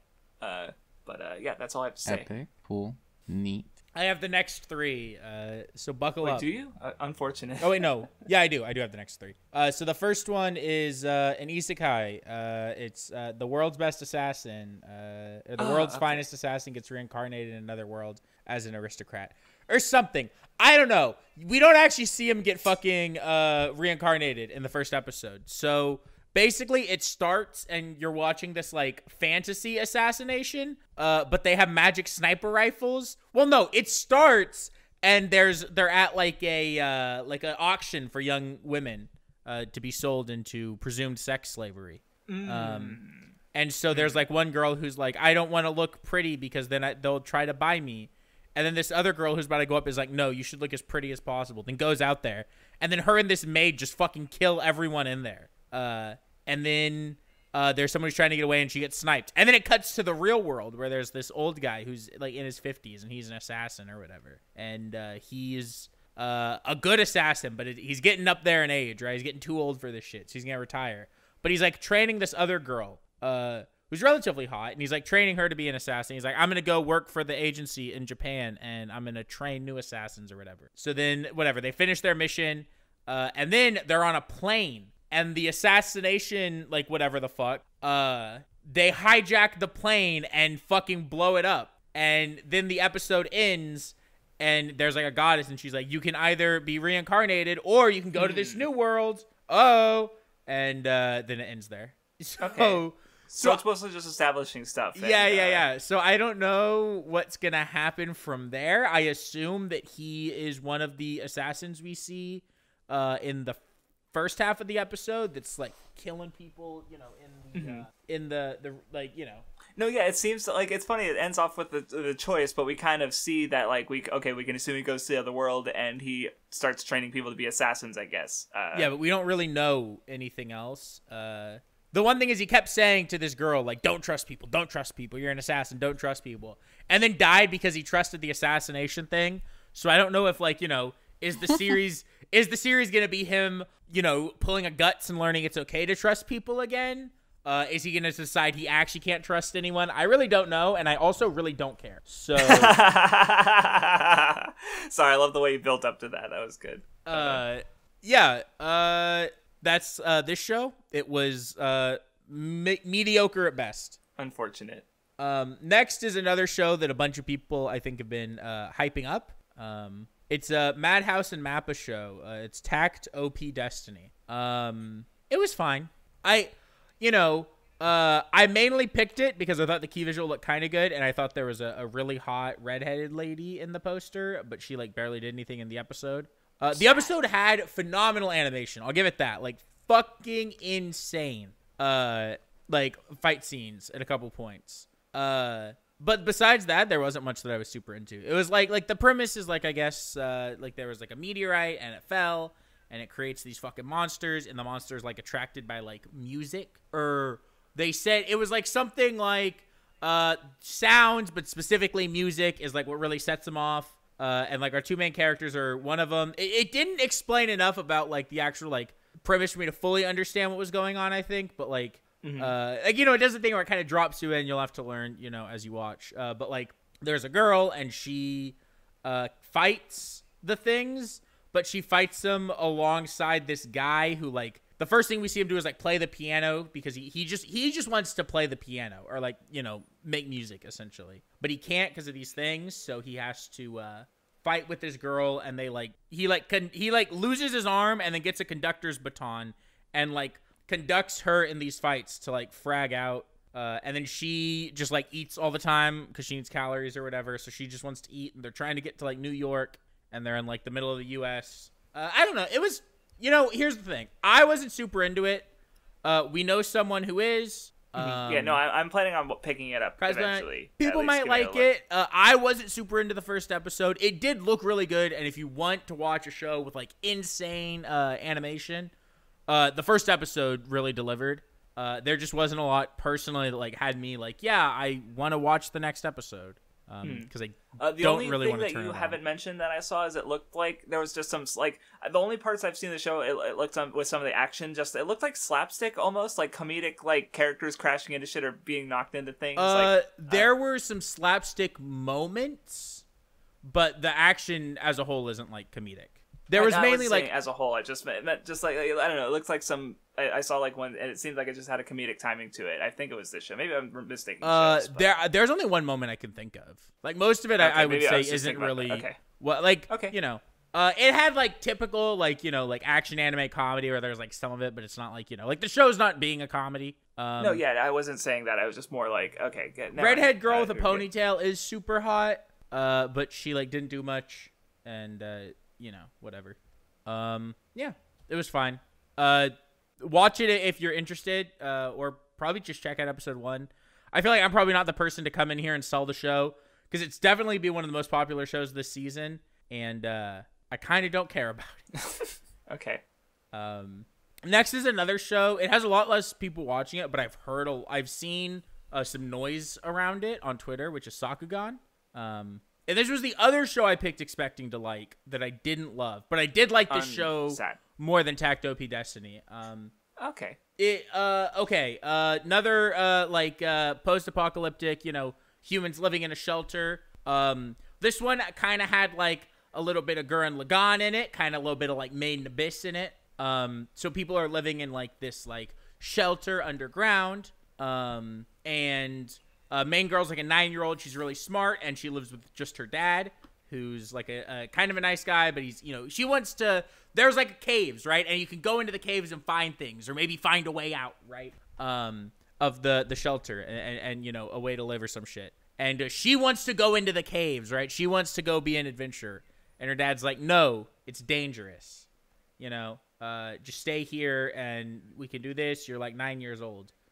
And their names are fucking insane. Like, her name is Memenpu, and her dad's name is Gagumber. So, just make of that what you will.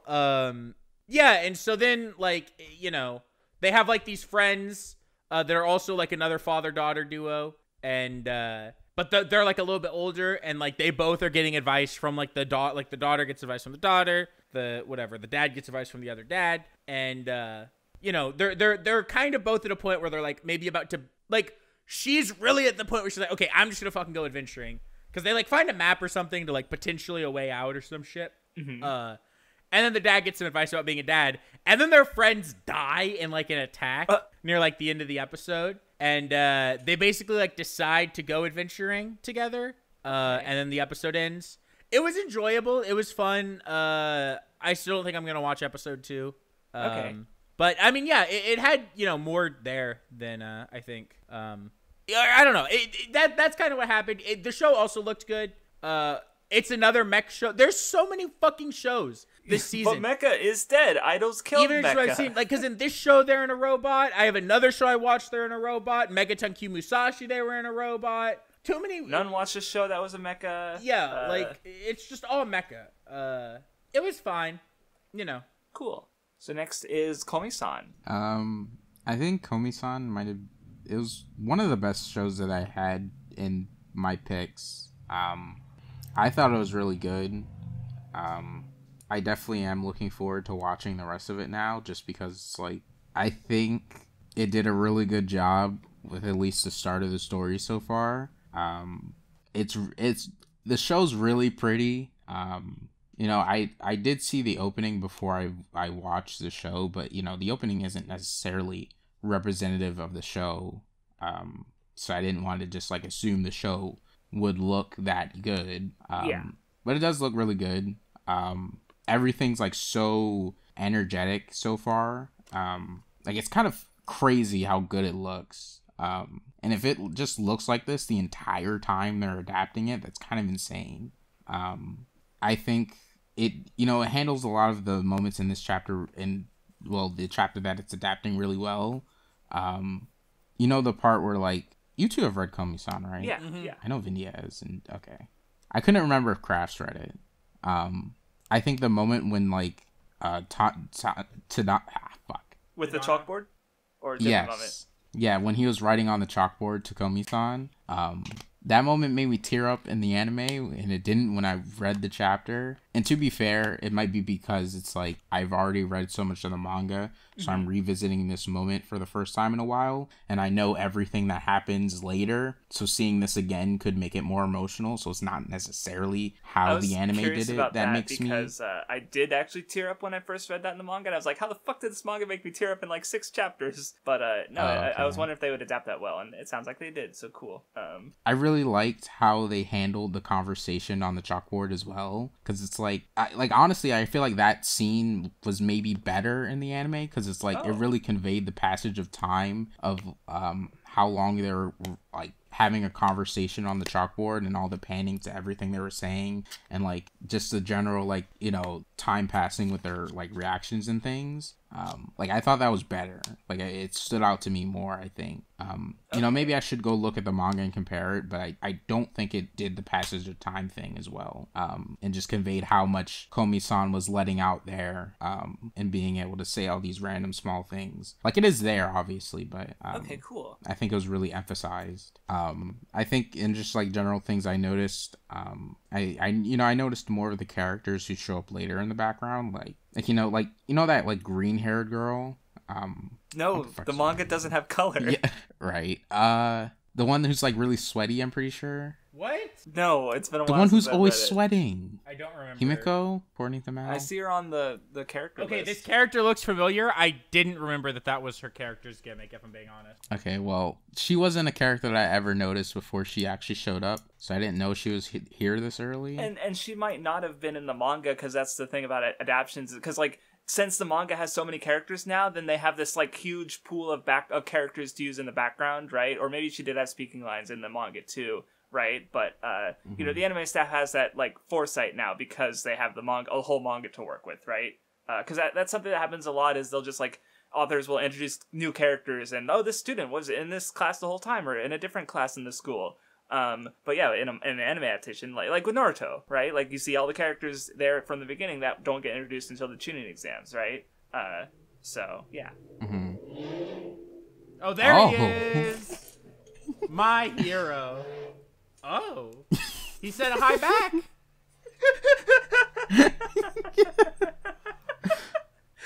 All right.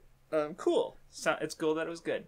I'm trying to think of it. Oh yeah, I really like how well the anime is using like text, because it uses text in the background a lot, and it really I think it really pushes everything that's going on really well, especially when it's like I think the anime likes to take moments of silence to convey like the conversation and the writing and things, and I think it does that really well.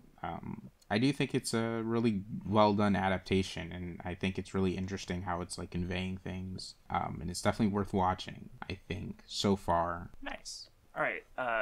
So I watched Platinum End, which it's adapted from the manga by the same duo who did Death Note and Bakuman. So Death Note is Death Note. The only thing I really knew about it, because I know people aren't a fan of it, or it's like because there's one part in the manga that is kind of a meme on my server that involves a woman ranting about discrimination randomly, apparently.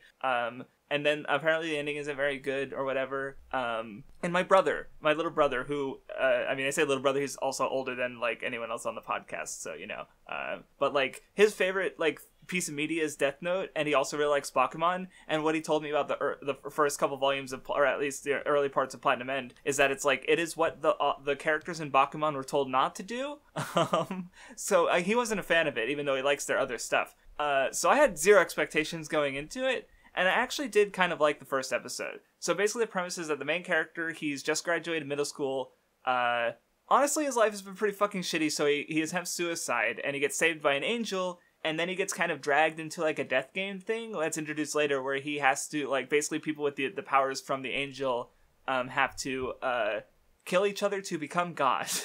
That is definitely, like, I don't know. But aside from that, like, I actually, like, what I liked about the episode was just, like, the main character basically like kind of like getting this second chance because he was saved and like a purpose to live. We kind of get his like abusive circumstances because his parents were killed, his whole family died, and he got taken in by his aunt and uncle. They're pieces of shit. I was like, I don't know. Maybe it's because I had no expectations because I'd heard only negative things, but I did like the first episode. As adaptation, it just seems like fine. Where I think, like, it's been years since I saw Death Note, but I think, like, the anime adaptation adds a lot to it, generally speaking, even if I don't personally like how the ending was changed.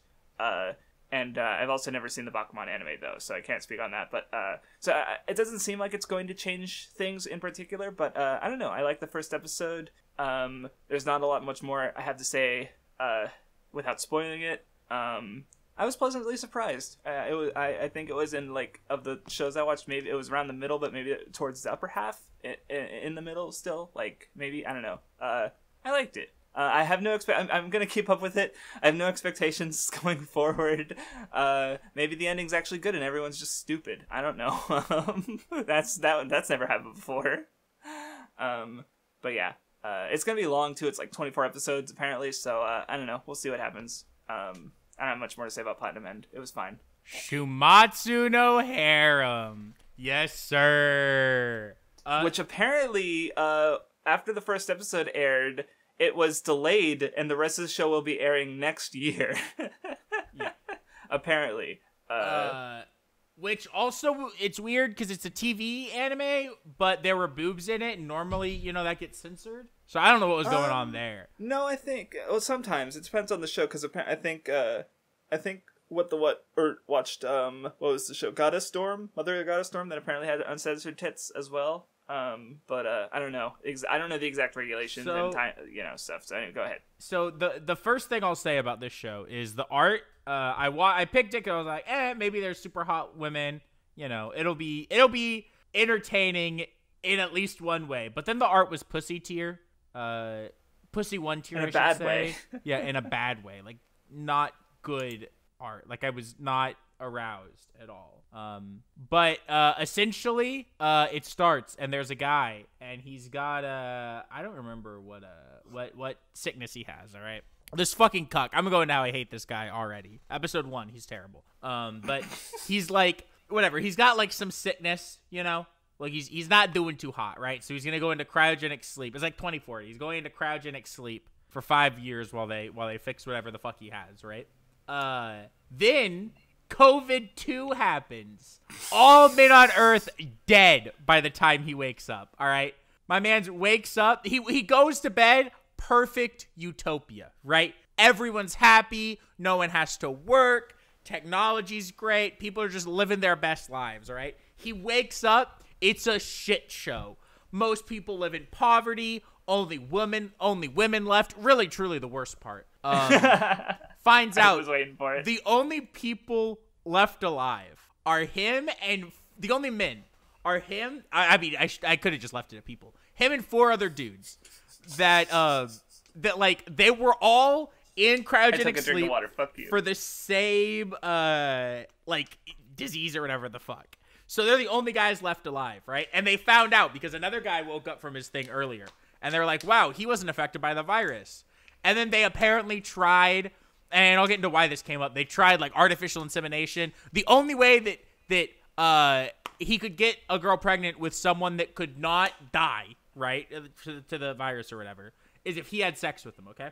Mm-hmm. So then this guy wakes up. He's got this like, before he went to bed, I forgot. He was like, I'm sorry, this hot lady that I know that I'm in love with. Yeah, I am. I have to go into cryogenic sleep for 5 years. And she's like, I'll wait for you for 5 years. It's okay. Or whatever. Because she's like, at first, he's like, I'm not going to ask her to wait for me. So he doesn't. And then she shows up right before she goes to sleep. And she tells him all that shit. It's the whole thing. So he wakes up, right? He's like, where's my fucking girlfriend? And she's not there. She's apparently disappeared off the face of the fucking earth. And so then this other hot purple-haired girl is like, okay, here's the deal, dog. First of all, she tries to fuck him, and he says no. She's like, you just have to have sex with as many women as possible and have as many babies as possible because that's humanity's only hope. And this cuck bitch is like, why would I have sex with someone if I'm not in love with them? I'm sorry? You can't just treat me as livestock. And she was like, I'm only going to have kids with the girl I love. What a fucking cuck. All right? She disappeared. She's probably off banging some other dude that survived. All right? Why are you fucking waiting for her? Like, this guy should be going to town. There's this part. There's, like, this bath with all these women, okay? And the girl says to him, she's like, take your fucking pick. All of these women want to sleep with you. And the guy says no. Motherfucker and his lack of social responsibility. Like, fucking... Yeah, that's the other thing. Is like, it doesn't even matter about the fact, like, it doesn't even matter. Like, maybe you don't actually want to have, like, promiscuous sex with all these people. It is your responsibility to the human race to plow as many women as possible. Get out there, buck up, and do it. Like, the guy's a fucking pussy.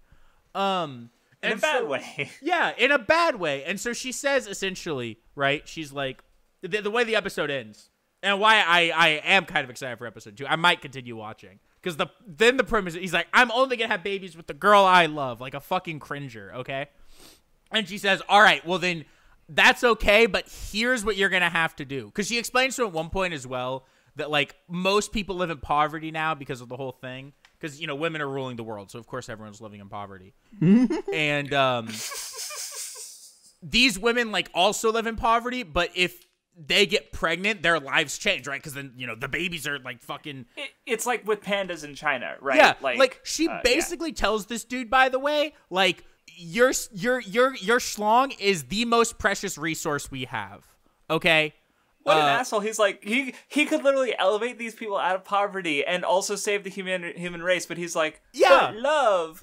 Yeah, he's a fucking asshole. Like, there's actually no good reason. Like, I refuse to believe, because the show is kind of making it like seem like he's in the right, you know, for like sticking by love. There is no real reason, like there is no actual moral or any kind of reason you can give if you were in that situation to not plow as many women as possible. Even if you're gay, it's your job to make a baby. All right, I'm sorry. Like, your species is gonna fucking die out. Buck up. You can change your values. Say, okay, like, I won't, instead of saying I won't have sex with anyone I love, just like nudge it a little. I won't have anal sex with anyone but the one I love. There you go. I'll only do it in doggy style except with her, so I can't see their face, right? Like, there are things you can do. Like, adapt, survive, overcome. Yeah, dude, and come inside. Yes. So the guy's just a fucking whatever. We're not gonna talk. Okay, but the hot purple-haired girl ends it by saying, she's like, all right, I won't make you, you know, I'm not going to force you. However, every night, you're going to have to let one of these extremely hot, fully naked women sleep in your bed with you. I'm sorry, let me say that back. These extremely hot, fully naked women who will do almost anything they can to bear your child sleep in the same bed with you. Man, I just realized he could at the very least, donate some of his that's because, like I said, you can't do artificial insemination. Because he asked that when he was like, I don't want to, can't you just like use my sperm? And she's like, no, it has to be sex, bitch. Very cringe. So yeah, that was, this is like, Shuumatsu no it's that was definitely the funniest show, at least to discuss, at least. Like, I just, like, the more I think about it, it's like, there is no fucking way you can pretend like this guy's in the right, but the show's doing it. Like, he's an asshole. There is another funny scene where he, like, is out in the middle of, like, because he's supposed to be, like, hidden, right? Because women are going to lose their minds if they see a guy. And he's, like, out in the streets. Say, like, because people would just, like, rape him, right? Like, yeah, well, he talks to one. Yeah, that almost happens. So he talks to one girl, and she's surprised to see a guy and screams. Then these other girls are like, wait, that's a man. And, like, 3 of them try to rush him and get tased. It's crazy. And it is funny because, like, I read like half or more of Y the Last Man, which is a comic where I was gonna mention that because that sounds like way more interesting from what you mentioned about. Yeah, well, and what's interesting about Y the Last Man is there are some people that like are like, because this guy hides that he's a guy, right? And he's trying to go around and figure it out. And there's some really interesting things that happen in that. Like, there's basically a cult of women that are like have created this religion that all men died for a reason and all men are bad. So this cult of men hating women are chasing him down to try to kill him to like avenge God's, or like to complete God's mission, right? There are some women that like see it and they're just like, okay, we're not gonna worry about it. Some find out and do try to, you know, bone him, just because it is a guy. It handles it a lot better from, like, that premise. And obviously, this is just a porn show, right? So, like, I get it. You know what I mean? Yeah. Like, I get that it's just trying to be a porn show, but then at the same time, it's like, man, like, you're not even doing anything good. It sounds like it's a cucked porn show is the problem. Yeah, because he's not even fucking him. It's like, oh, my God. Like, I would have watched, because then they talk about the first guy who woke up. Dude, this guy's got a list. Because there's this one girl who talks to the purple girl, and I guess she really wants to get boned really bad or something. because this red-haired girl talks to the purple girl at one point and says like, yeah, I could talk to because they give him numbers, right? They assign him numbers based on when they woke up. Like, I could talk to number 1 and he'll put you at the top of his list. I would have watched the show about this guy. This guy knows what he's doing. All right, that's all I have to say. All right. Next up is Visual Prison, which is the final vampire show that I know about this season. Like, I keep like expecting there to be like another vampire show that's just like bleh, and like come out of nowhere, and like motherfucker, there was another one. So this show it's Battle of the Bands. So basically, there's a bunch of like male idol bands that are competing in music battles to suck the life out of their audience. Who, like, whenever they do a concert, like, the moon turns red, and there's, like, a barrier, and all the fangirls turn into, like, balls of light that are still screaming in joy as the concert plays, and so I guess they're competing, you know, so instead of, like... Is it male idols, or is it, like, Visual K? Male idols. They're all guys. They're all guys. Handsome no, but guys. my question, is it, like, Visual K, like, style? Do you know what I'm talking about? Visual K, what is it? They're handsome guys. No, like this, like this style, because there's, like, a... Like this. It's gonna fucking send... Yeah. I'll post a couple of visual... I don't know if it's Visual K or Visual Key, like this style. Which I assume it would be since it's Visual Project, but... Not quite that over the top. Okay. But closer to that, I think I could agree. So yeah, the main character, he's apparently half vampire, and he's just like, there are 3 concerts that happen in this episode. I don't think they're particularly good. Like, there's CG, I don't really care for the music. It mostly focuses on the lyrics on the screen. Like, it's not as interesting as either, like... You know, Love Live, which is fucking phenomenal when it comes out of performances, or even Aikatsu, which, you know, is relatively simple, all things considered, but it's still, like, you know, still managed to be engaging for me a lot of times, and or visually, especially in Aikatsu on Parade, which has, like, the best ones in the series, and it's also kind of a best hits collection.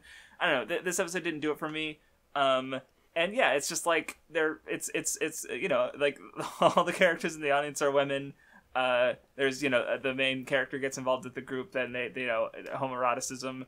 There's a part in the concert where right before the concert, where one of the groups, he bites the neck of one of the other vampires in the group, and he definitely moaned, when that happened. And I was like, yep, yeah.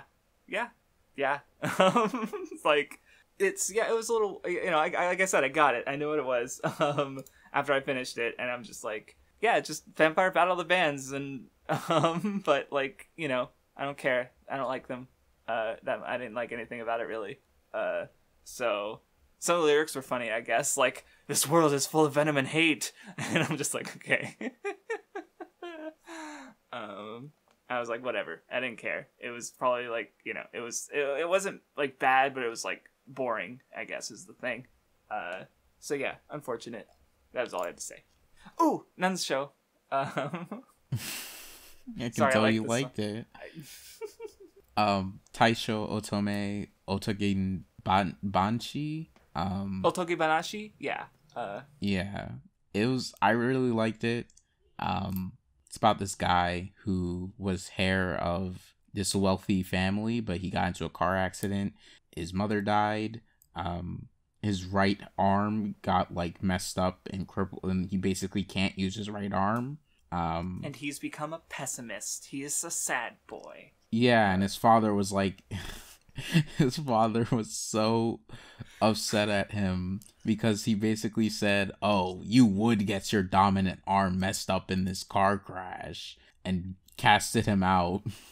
Right, like, you know, there's no love in the family. Like, all he could contribute to the family is, like, what he can do in, you know, however, like, their business goes, or whatever. Business. And now he can't do anything. Since he couldn't anymore. So, yeah, he's just like, well, you're useless to us. So they basically shipped him out into the fucking middle of nowhere, and he bought a wife for him. And that is the premise of the show.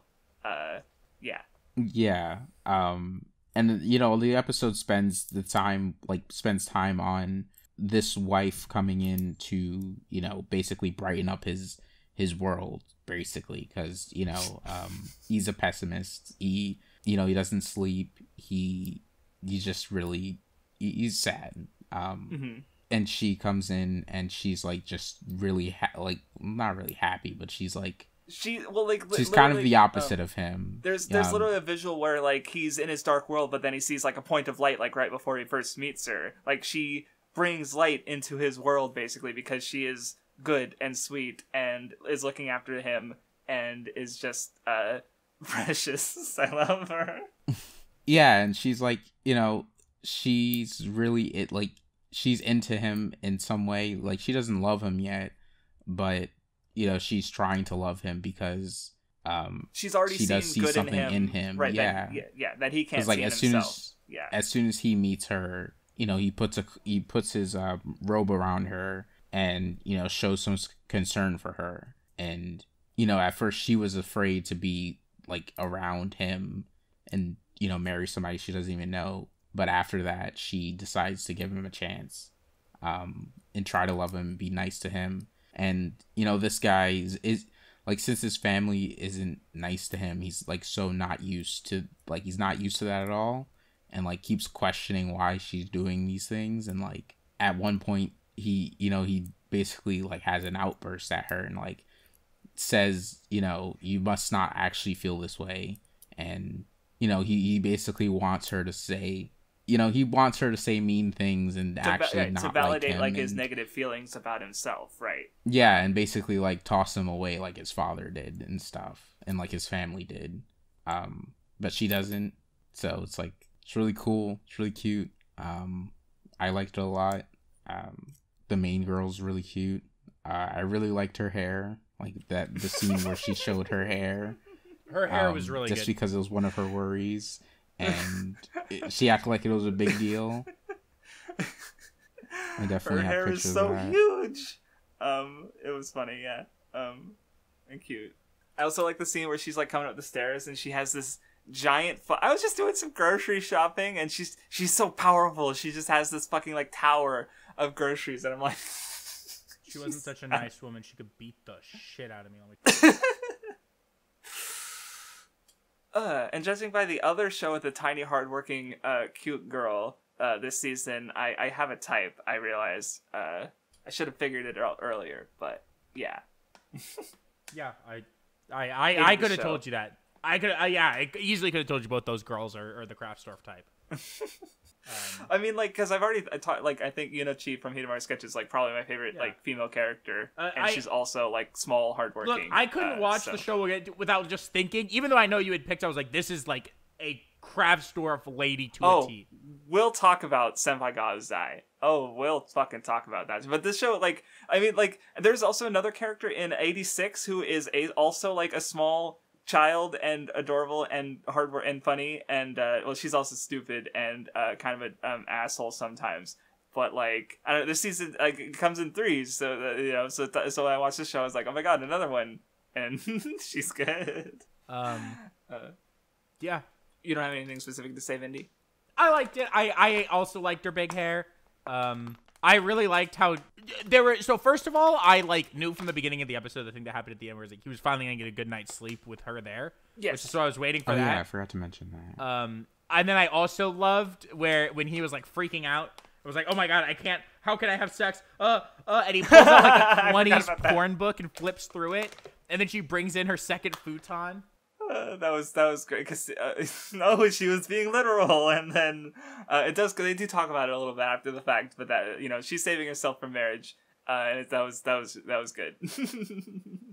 Also, I did look up, and the manga is apparently only 5 volumes, and it's I assume it's fully translated because it's so short, and it seems pretty like highly rated on my anime list. So I'll probably read it one day, but I'll stick with the anime. Yeah, I'll for the probably time read being. it after the anime's done, especially if the anime doesn't adapt all of it. I definitely think the OP, at least, and it seemed like there might be some stuff where him and the girl go confront his dad, which would be pogged up. So we'll see. Not like you'll watch it. You don't know that. Hey, Vin, do you remember that show from last season that you really liked? Naruto, the one that I've been watching. Vinny, stop doing this. You know what I'm talking about. Toxicity. I'm watching Naruto. I don't know what you're talking about. Anyway, the next 2 shows are also mine if we're done with this one. Okay, we're Yeah, I'm done. good. So I've Sayate been no good. Paladin, which I was interested in because I heard Pause and Select, Joe, talk about it as one of his like favorite isekai series. I definitely don't think that shows in the first episode, but I did actually still like the first episode quite a bit, and I'm looking forward to watching episode 2, which is out. So basically the premise is like the isekai character, he is we don't know much about his past life. I think shit, I don't remember what it was. There was a hint at it, and I've already forgotten. But he remembers his past life. He has some memories of it. It's not complete. Like it's not like a complete reincarnation. But he has like foggy images and feelings of his past life. I assume he committed suicide. That's like essentially based on memory / like the hints that we were given. So he wakes up as a baby in apparently a like destroyed, an abandoned / destroyed village, and except he's found by 3 undead. So there's like a skelly man who's like a berserker kind of fighter type. His design gives me berserker vibes. I don't think he's just, and then there's a ghost like mage, and then there's like a lady who's like a mummy zombie who's like a cleric, and they basically raised him from infancy, and they're teaching him about the world, teaching him like how to fight, about the gods, and that's pretty much the whole first episode. Just kind of like establishing certain things, building certain things, like his relationship with his spooky parents. The Skelly Man in particular is a Vindy character, like 100%. He's his eyes. He's a funny skeleton, and he's also like kind of like a hard ass kind of. I don't know. It reminds me of characters like Vindy's talked about, I guess. His design is a Vindy design. I'll give you that much. Yeah, I liked it. I'm looking forward to seeing how it goes, because we don't see much beyond that intro stuff, but we do see the opening, and the undead parents are not there in the opening very much, and I'm like, oh gee, I hope something bad doesn't happen to them. No. Yeah. But yeah, I like them. They're keeping a bunch of secrets. There was a part where he sees his ghost mom or his zombie mom praying, and she's like in flames, and like some of the religious stuff is interesting, or how they establish the deities and stuff is kind of neat, because like she's a cleric who worships like a god of the a mother goddess basically, but because in order to become undead they had to make contracts with an evil god, so when she prays to her her goddess, she's literally burnt as punishment by holy fire for having betrayed the god, but she still does so every day because she gets like bread as a blessing, so she can feed her, the kid, the main character, and so that was kind of neat to see. I don't know, yeah, it's like it's interesting so far. Even though I feel like it was weird because for my download, for some reason it said that it was an hour long, and I'm like, well, shit, let's go. And then it was only like a normal length episode, and because sometimes like I don't know, video files will be weird and they'll have lengths that aren't actually the length of the episode. I'll find sometimes. I don't know why that happens. Maybe it's a bug on my end, but I don't know. So yeah, it was good. I'm looking forward to it. It looks nice. I don't know. I'm mostly just like I'm anticipating more of it going forward, and part of that is like its reputation with me knowing like because Paul's like Joe. He's read a lot of isekai, like literally several hundred, and like this is one of the ones that he mentions as being one of his favorites. So I'm kind of curious as to like seeing more of it. So.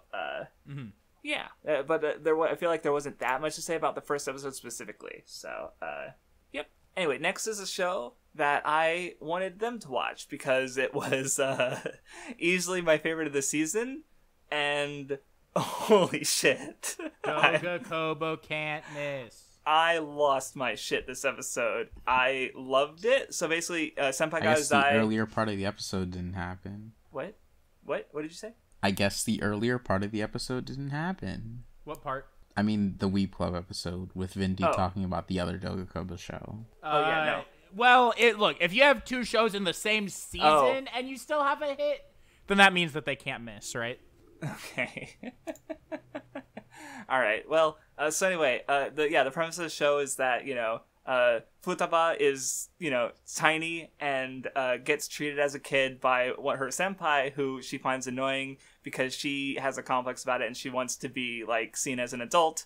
Like, but she's also like a giant fucking baby. Like, she's like, they're eating at a restaurant and she has a napkin on her lap. And she's like, aha, now if I spill ketchup on myself like a fucking goblin, the napkin will catch it. And I'm like, what? Are you stupid? And she's so proud of it, too. She's like...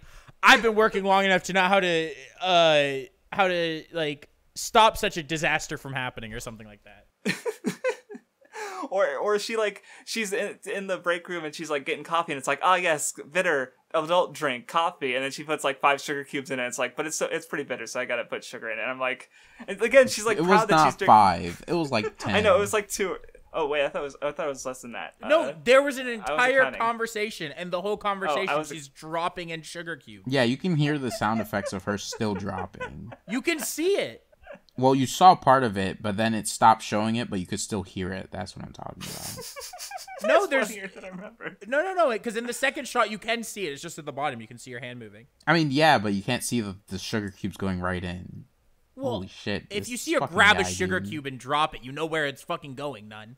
Oh my god. But anyway, the point is that she's a fucking baby, and she's like, acting proud that she's like got it figured out, but she's still being a fucking baby, and it's and like her coworker's like, I fucking drink this kind of adult drink, and pulls out a fucking vodka bottle that may or may not be filled with water. Absolutely, that shit's filled with vodka. Are you fucking kidding me?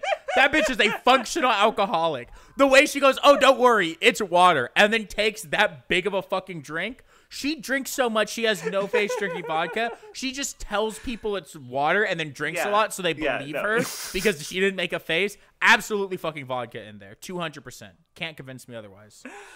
So yeah, I love the first episode. It was really fun. It looked really great. The opening I loved it. I watched it like, I've probably seen it like 10 times now. Like, it's really fucking fun and good. And I have like 13 screen caps of cute faces. The way the episode ends is really fucking good. Like, I just kind of like, what? Like, it was, oh my god, she's so cute. Someone else talk about this show. Yeah, so I do want to explain how this is the Kraftsdorf lady. Small, hardworking, but then also a fucking disaster. And someone who should be, like, under government surveillance because they're a hazard to themselves and others. That is a Kraftsdorf character to a T.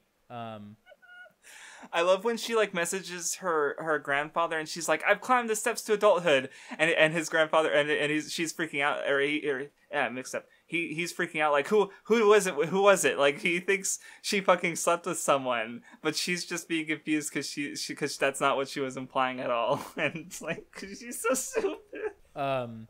Yeah, I like her coworker, the big guy. He's a Vindy character. Yes. The Vindy ideal, some would say. No, like, I like the exchange they have in the end where he's like, she's like, why are you nice to me? Like, she's fucking drunk. And he's like, oh, because if I had a wife and a daughter, you would be the daughter. And then she goes, why can't I be the wife? And I'm just like, ah. No, he kid zoned the fuck out of her. Oh my god. Yes. What did you think, Nun? I thought it was really good. I thought, I did like the main guy as well. Yeah, he's just a cool dude, and he's such a cool guy. And I really like how he just like can't help but like pat her head, even though he knows that she doesn't want that, but like he still does it anyway. And I'm really interested to see like how their relationship changes, because I'm sure, like, I wouldn't think he continues to keep viewing her as just like a kid and stuff. Like, I'd probably think that the romance does go somewhere. So it'd be interesting to see like how he would change his view of her, especially when he says you would be the kid. So yeah, and also to explain another way that Dogakobo can't fucking miss is I did something I rarely do, and I started reading the manga to catch up to where the anime stopped off, because like I needed more. So I read the first chapter that ends off at the same place that the first episode does. The first chapter was 4 pages long. This episode was basically just original stuff that fits like what that for like they kind because I kind of described like the first chapter is her bitching about her senpai, and she's saying, oh, it's annoying when he passes my head. It's annoying when he takes the fall for me with the boss so that I get in less trouble. And like that's what we see in the episode. Like they're basically showing instead of telling, but they take 4 pages and make that a whole episode. And I was like, fucking Dogakobo, how did you fucking do it? Because it ends with the same conversation in the bar. It actually goes a little further in the manga. Like, the anime stops before the end of the first chapter. It's fucking insane. Like, Dogakobo they're madmen. And it led to a really fucking great first episode. And yeah, I love the show. I adore it already. And yeah, it's a Kraftsdorf show, I suppose. So, I will say I also loved the moment when he had the there was the she fell asleep on him on the train, and her coworker took that picture and sent it to everyone. Very good. Yes, with she was the cat and he had the bear stuff. Yeah, it's adorable and funny because she got wrecked and yeah. God, I was basically losing my mind the whole episode, and if it wasn't clear enough. Anyway, I'm ready to move on unless you guys have more to say. No, I'm good. Who watched Shikizakura? I did. I'm gonna be honest. I forgot to watch it, but I was watching it during the episode on 2x speed. Now, you mean? Yeah, like. Oh my god. Like about since Taishou came up, maybe. I realized I didn't watch it. I left a list for you in the pinned messages. Okay, I saw the show there, and I was like going like, at first I was picking shows that I wanted to watch arbitrarily of which order, but then I decided to go in the list order, but I skipped it for now again. Because, like basically what happened was I was eating something. So I decided, I'll watch a good show while I'm eating something. So I skipped this to watch Komi-san. And that's why I forgot about it.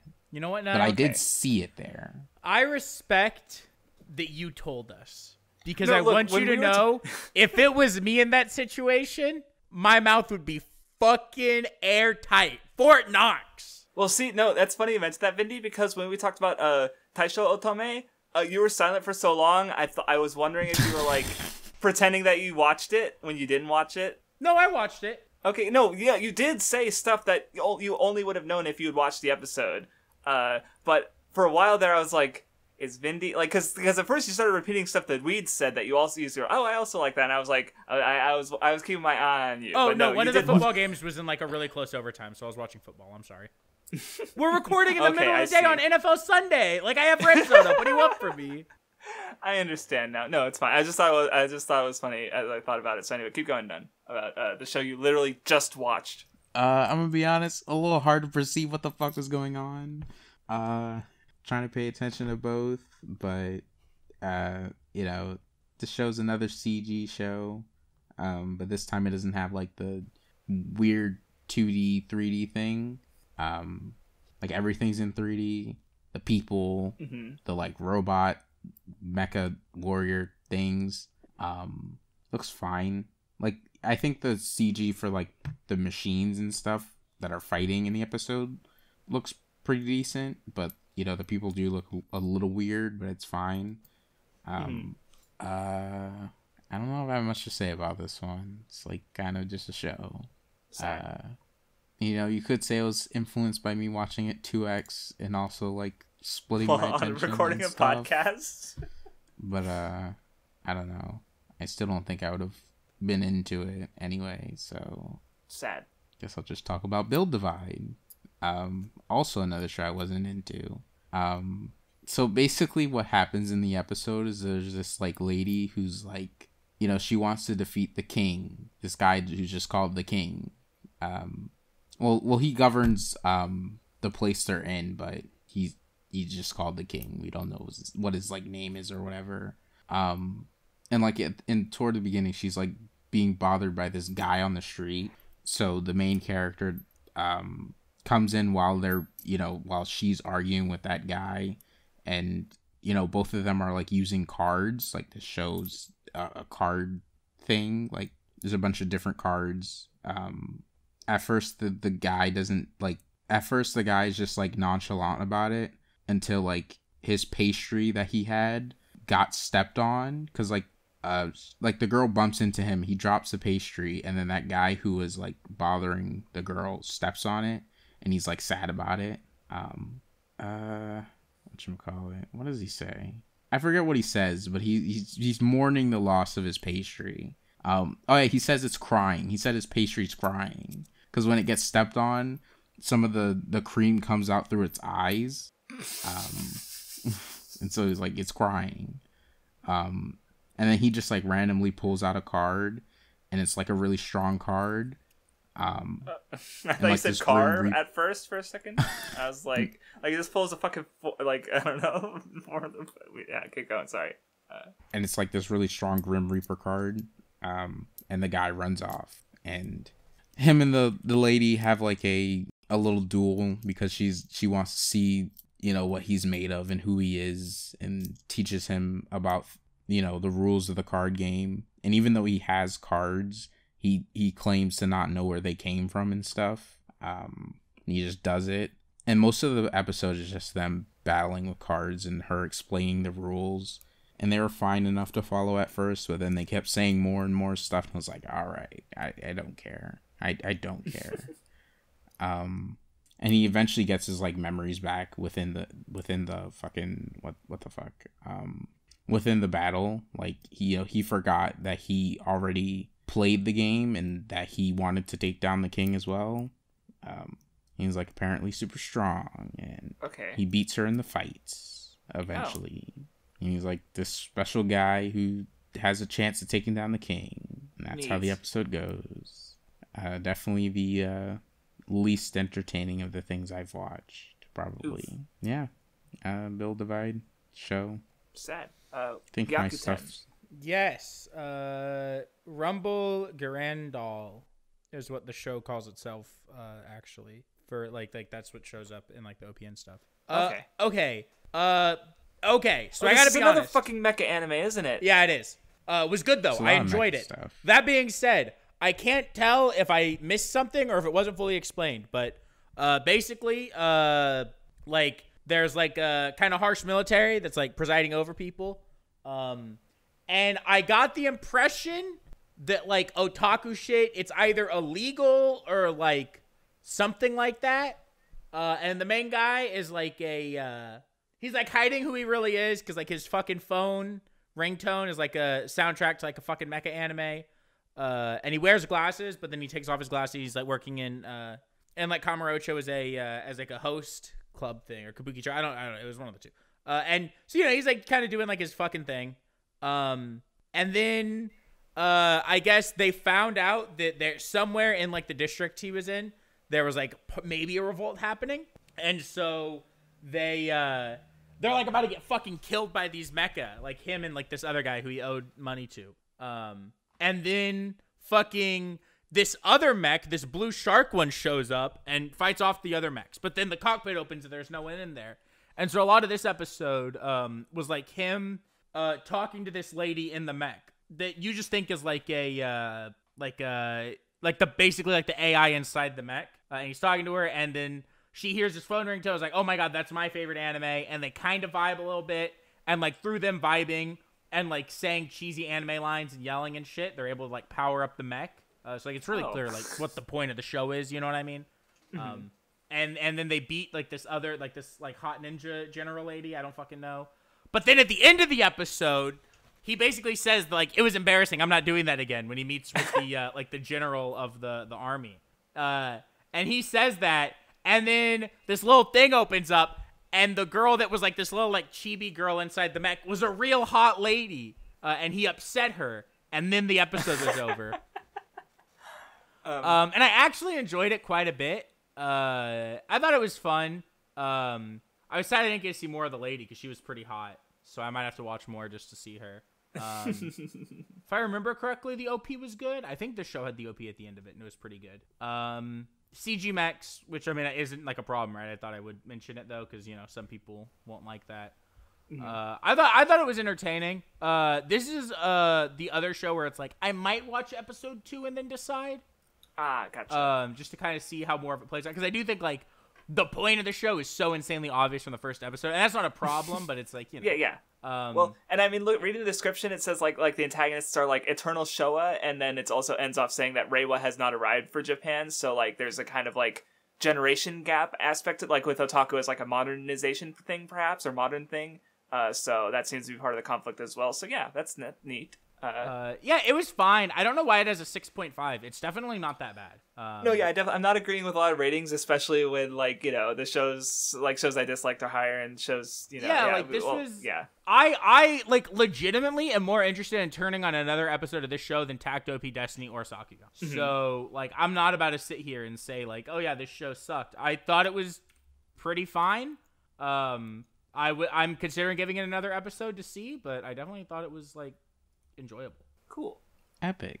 So I got the next show. I believe this is my last show. Deep Insanity, The Lost Child. This is definitely my least favorite show that I watched. Basically, the premise is in Antarctica, there's like a fucking hole, like a journey to the center of the earth kind of thing, where there's just an alien like world. And it's not like all the way in the center of the earth. It's just like underground, but it's and there's a disease that came from it, and it's fucking up the regular. Like there's lots of people wearing masks and stuff, and I'm like, is this about COVID? And so the main character joins like a military thing. He wants to be a hero. He wants to help and stop the monsters coming from the place, but also the monsters and people getting infected and turning into monsters and stuff. There was a weird like slimy looking CG monster that looked like not good. And like I don't know, like the premise sounds like it definitely seemed like it was like really kind of like edgy and dark and bleak, but it's still like anime, like the quirky military guys. Like the first thing that happens is the main character like opens the door and he gets hit in the face with like a bazooka that shoots confetti, and he like dies. Like he faints but his heart has stopped basically, like because he was out of shock, and then he gets revived, and I'm like. Okay. And like he's fucking talking to his commander about like, oh, find a place to die, not this one, like don't come here to die, even though like lots of people die here, like it's like and I'm just like, okay. And then he fucks around in his first encounter because he doesn't know what he's doing, and then he figures out what he's doing, and he helps him. He kills the guy the monster that was a former soldier that he saw, and I'm like, okay, I don't care, this was boring, whatever. Yeah, I did not like it, and easy drop. Like I said, my least favorite show, easily. Would not recommend. Sad. Go ahead, None, for your last show or last two shows, I guess, if you want to talk about 180. Yeah, I'm going to just talk about both since I already watched both. Ousama Ranking was really good. Like I do think I have at least 3 shows that are really good, and one that's decent. Yeah, 3. Yeah, I think 3 and 1 decent, if I remember correctly. Actually, no. The show after this is pretty good, too. At least the first episode. But I really liked Ousama Ranking. I think the art style is really cool. I really like the way it looks. The premise is basically this prince who's deaf. Like, he's deaf and he can't talk. Obviously, because, he can't hear words, so, he can't say words properly. He's supposed to become the king, but nobody, like, respects him or likes him, and kind of just, like, everybody treats him poorly, because, like, to them, he's really strange, because he can't understand them, and he can't respond, and, everybody sees him as incapable. And, like, even, like, a lot of his family doesn't like him and thinks he's weird and stuff, and kind of thinks he's an embarrassment, especially because in the first episode he meets this like shadow guy, like he's part of a shadow clan. He's just this like puddle of a shadow with eyes and like a hand and a claw hand thing. Okay. Oh yeah, you guys didn't watch this yet. I thought Krause watched this. I forgot you didn't watch it, but I haven't watched it yet. No. Well, and I was gonna make an observation real quick because I just realized that it's kind of dealing with similar like class things as Taishou Otome, where you have a character who is like not abled and part of like a high class thing, and not like respected or valued in that class because he's not abled, basically. So I just thought that was a weird similarity between the two. But keep going. And basically, when he meets this shadow like mugs him, and he's like, give me money, but he doesn't have money, so he just gives him all of his clothes. And the shadow wants him to keep coming back and keep giving him more clothes so he can sell them off and stuff. And the kid, he does understand that he's taking his clothes and stuff, but this shadow is actually able to understand the kid. Like he can tell what the kid's trying. Other, right? Yeah, they can both understand each other. Yeah. Okay. Well, people can understand the shadow. Actually, the shadow can just talk normally. Okay, Like well, the yeah, but the shadow's fact that the all kid- but the prince basically a can hear normal him. person. Well, because if the prince can understand him, because he's deaf, right? Well, okay, so I was gonna explain this later, but it turns out that the prince can actually read mouths, so he can understand everything everybody ever says about him. So like all the like negative things people say about him, he knows what they're saying. He just pretends not to notice. But there's a scene in the episode where he's crying about it, like crying to himself, in his room, and the shadow sees that. But you know, and you can clearly tell that the shadow and him are going to become friends, and like at least from what I could see like, you know, the shadow helping him out, and like probably that's how he'll be able to become a real king. I thought it was a really good episode. It's definitely up there. It's probably I'd probably say it's like my favorite thing that I've watched, only because I've already read Komi-san. Okay. If you hadn't picked Taishou Otome already, would you have made us watch Ousama Ranking? Because you like asked us to watch that, and then later you were like, oh wait, Ousama Ranking's actually good or something. I think. I mean, that was more so a reaction because I thought I'd watched all the stuff that was like contenders for a pick. I didn't realize Ousama Ranking would also be a contender. But I don't mind having picked Taishou, even if I do think this show's better. Okay. But yeah, I thought it was like a really good episode. I thought, you know, there is one person in this kid's family who is actually like a good person, and it's like, I don't think it's his father, but it's like in this show there's like multiple kings, and one of the other guys who's like part of this like hierarchy of kings is this like really nice guy who was a warrior and like basically saved the town and stuff, and is like a hero, and he actually like says how much he values this kid and like actually loves him and stuff. But you know, he basically ends up asking for him to be trained more. Like this kid needs to be trained more because he can't even use a sword and stuff. And his brother, like this kid's brother, is a lot better at swordplay, and like, you know, and people like his brother and things. And like the episode, like in the episode, the brother and his older brother end up like having a fight, just because like they challenge each other. Like during the kid's training, the brother comes in and he fights his trainer, and then after his older brother fights his trainer, the kid wants to fight him too. And throughout the episode, it seems like this kid, well, his name's Boji. I should probably just use his name, Boji. It seems like Boji can't do anything, but the one thing he actually is good at is like dodging things and like avoiding things. So he actually does well in that fight. Okay. And, you know, he manages to dodge all of his hits and hit him with the sword. And, you know, I think he probably can't hit very hard, but like it's obvious if that was a real sword, he would have sliced through his brother. So he would have obviously won there by getting him on the head. I just thought it was a really neat show. I think there's a lot of things that could happen, especially with like the kid in the shadow. The shadow is like part of like an assassin clan, so like people are very like not trusting of the shadow, obviously, but it seems like these two like outcasts are gonna get together and kind of make things happen and like probably make up for what the other one can't do as they become friends and stuff, which I think is like super cool. Okay. It's a lot of different ways I could see this going. Yeah, I really liked it. Maybe I should have picked it as something I guess you guys should have watched, but I don't know. Well, I'll watch it anyway, so but we won't discuss it here, obviously, or can't rather, because I haven't watched it yet. But yeah, okay. And so yeah, the next show, I guess, if you were done with that one, it was only 3 minutes long, and I didn't, or it was the information wasn't there, or I didn't see it when we did the draft a couple weeks ago. Yeah. So if you want to talk about that real quick. So it's the ASMR show. Hold on, let me see what it was called. I tabbed out, sorry.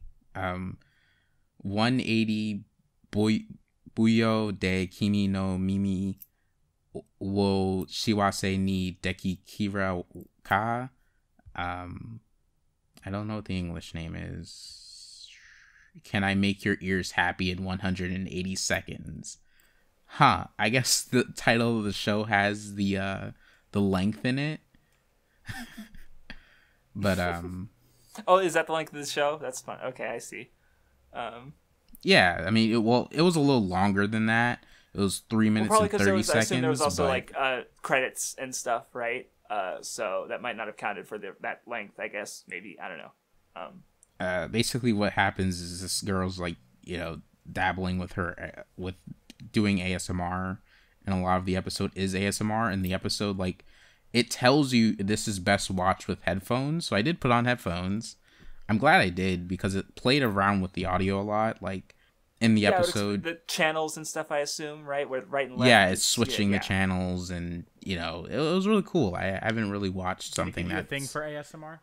At least for this show's ASMR.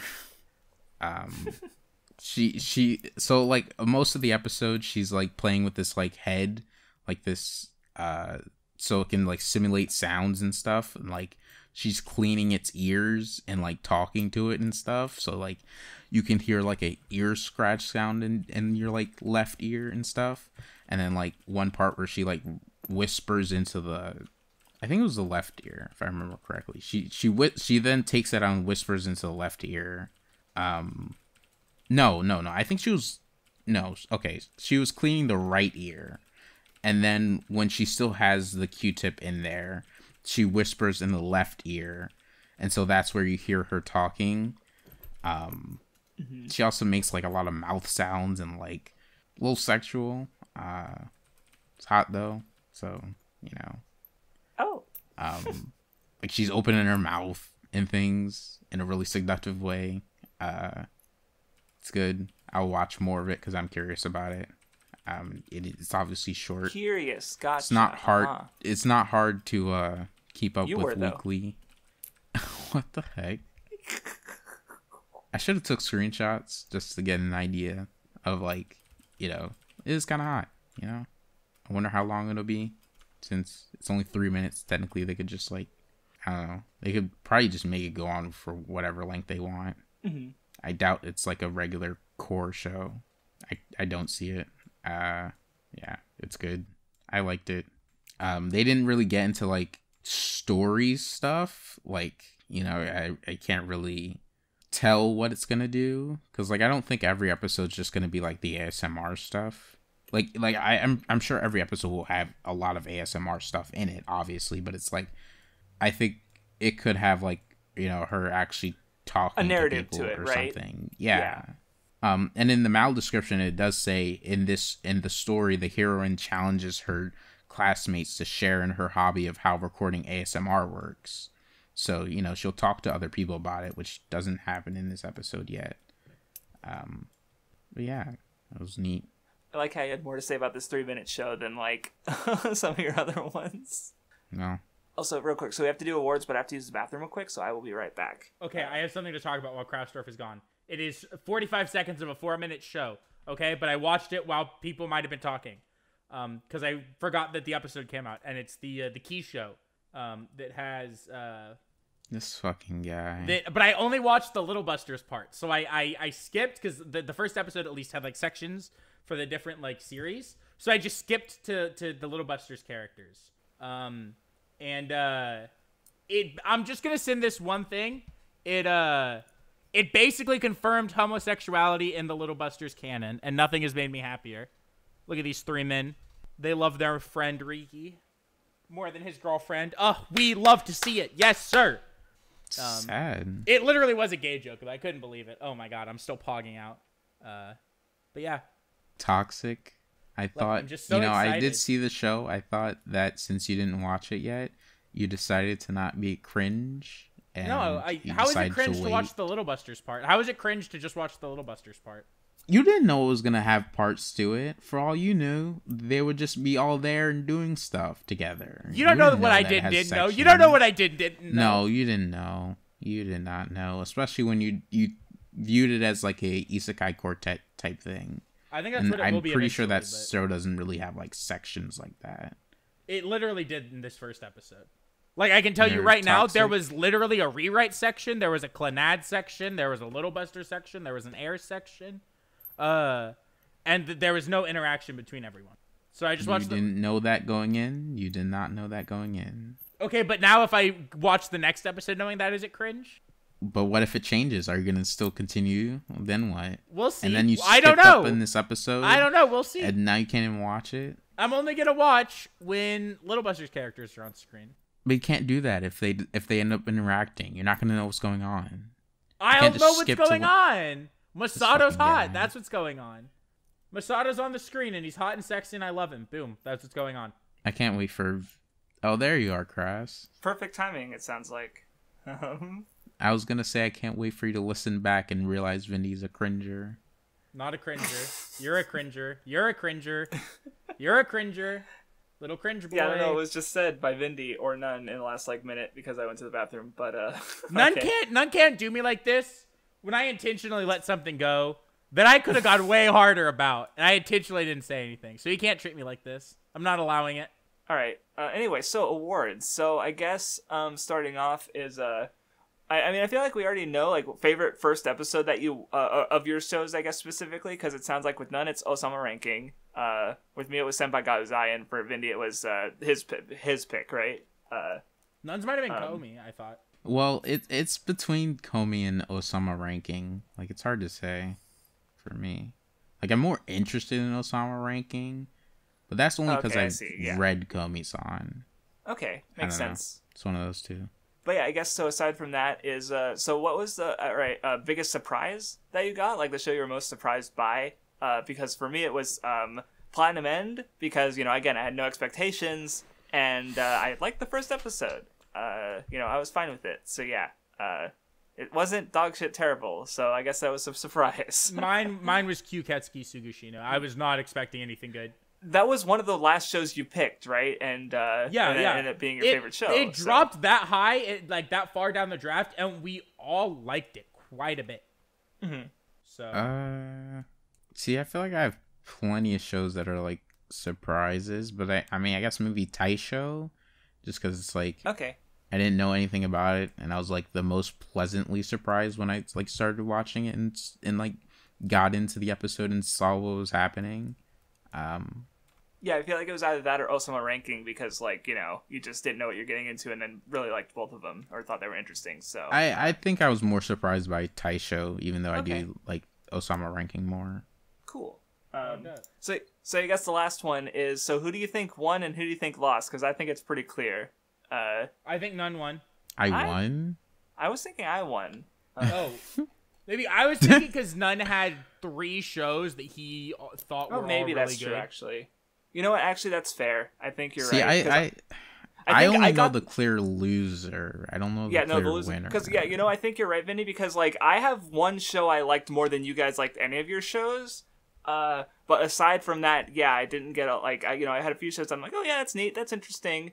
That's weird. That one I didn't like. And then where obviously the loser was Vindy because he got Kyuuketsuki was like, because that was it. I liked it for sure. But it definitely was my favorite. And then None had several shows that he probably liked more. So like I can't Vindy because even the shows like the shows like Sakugan and Takt Op or whatever you're only like kind of into and you're like but not interested in watching more. And then like you got World's End Harem. You got which I am interested in watching more, but probably not for good reasons. Yeah.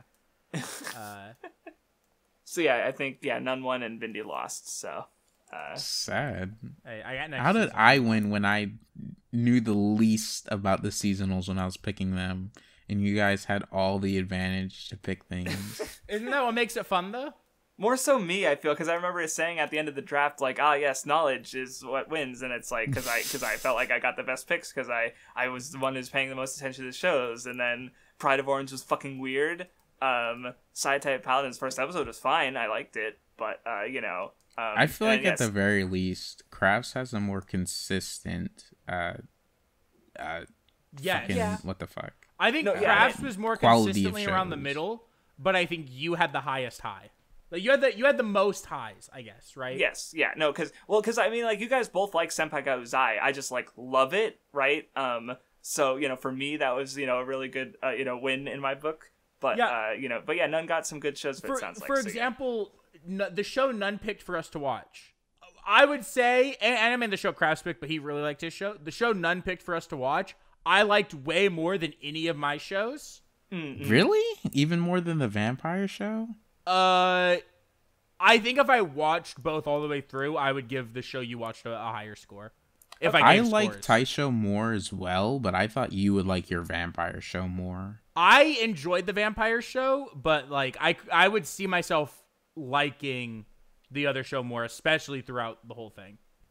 Okay. Yeah, I mean, especially with you mentioning how they might confront his father, which would be like super, like great. Yeah. It's a lot of highs it can go, yeah. Yeah, and then that was your third favorite show, so it's like, Yeah. Yeah. Cool. All right, that about covers the seasonal, this fall roundup. We clearly didn't do a summer wrap up because I was the only one who finished shows, and we probably won't be doing a fall wrap up either because. Hey, I'll finish some of these. Yeah, okay. I might watch the vampire show. Okay. I might watch. At least finishing my top 3. I don't want to think about how many shows I'm going to be watching. I might try watching some of the other shows that y'all had. Actually.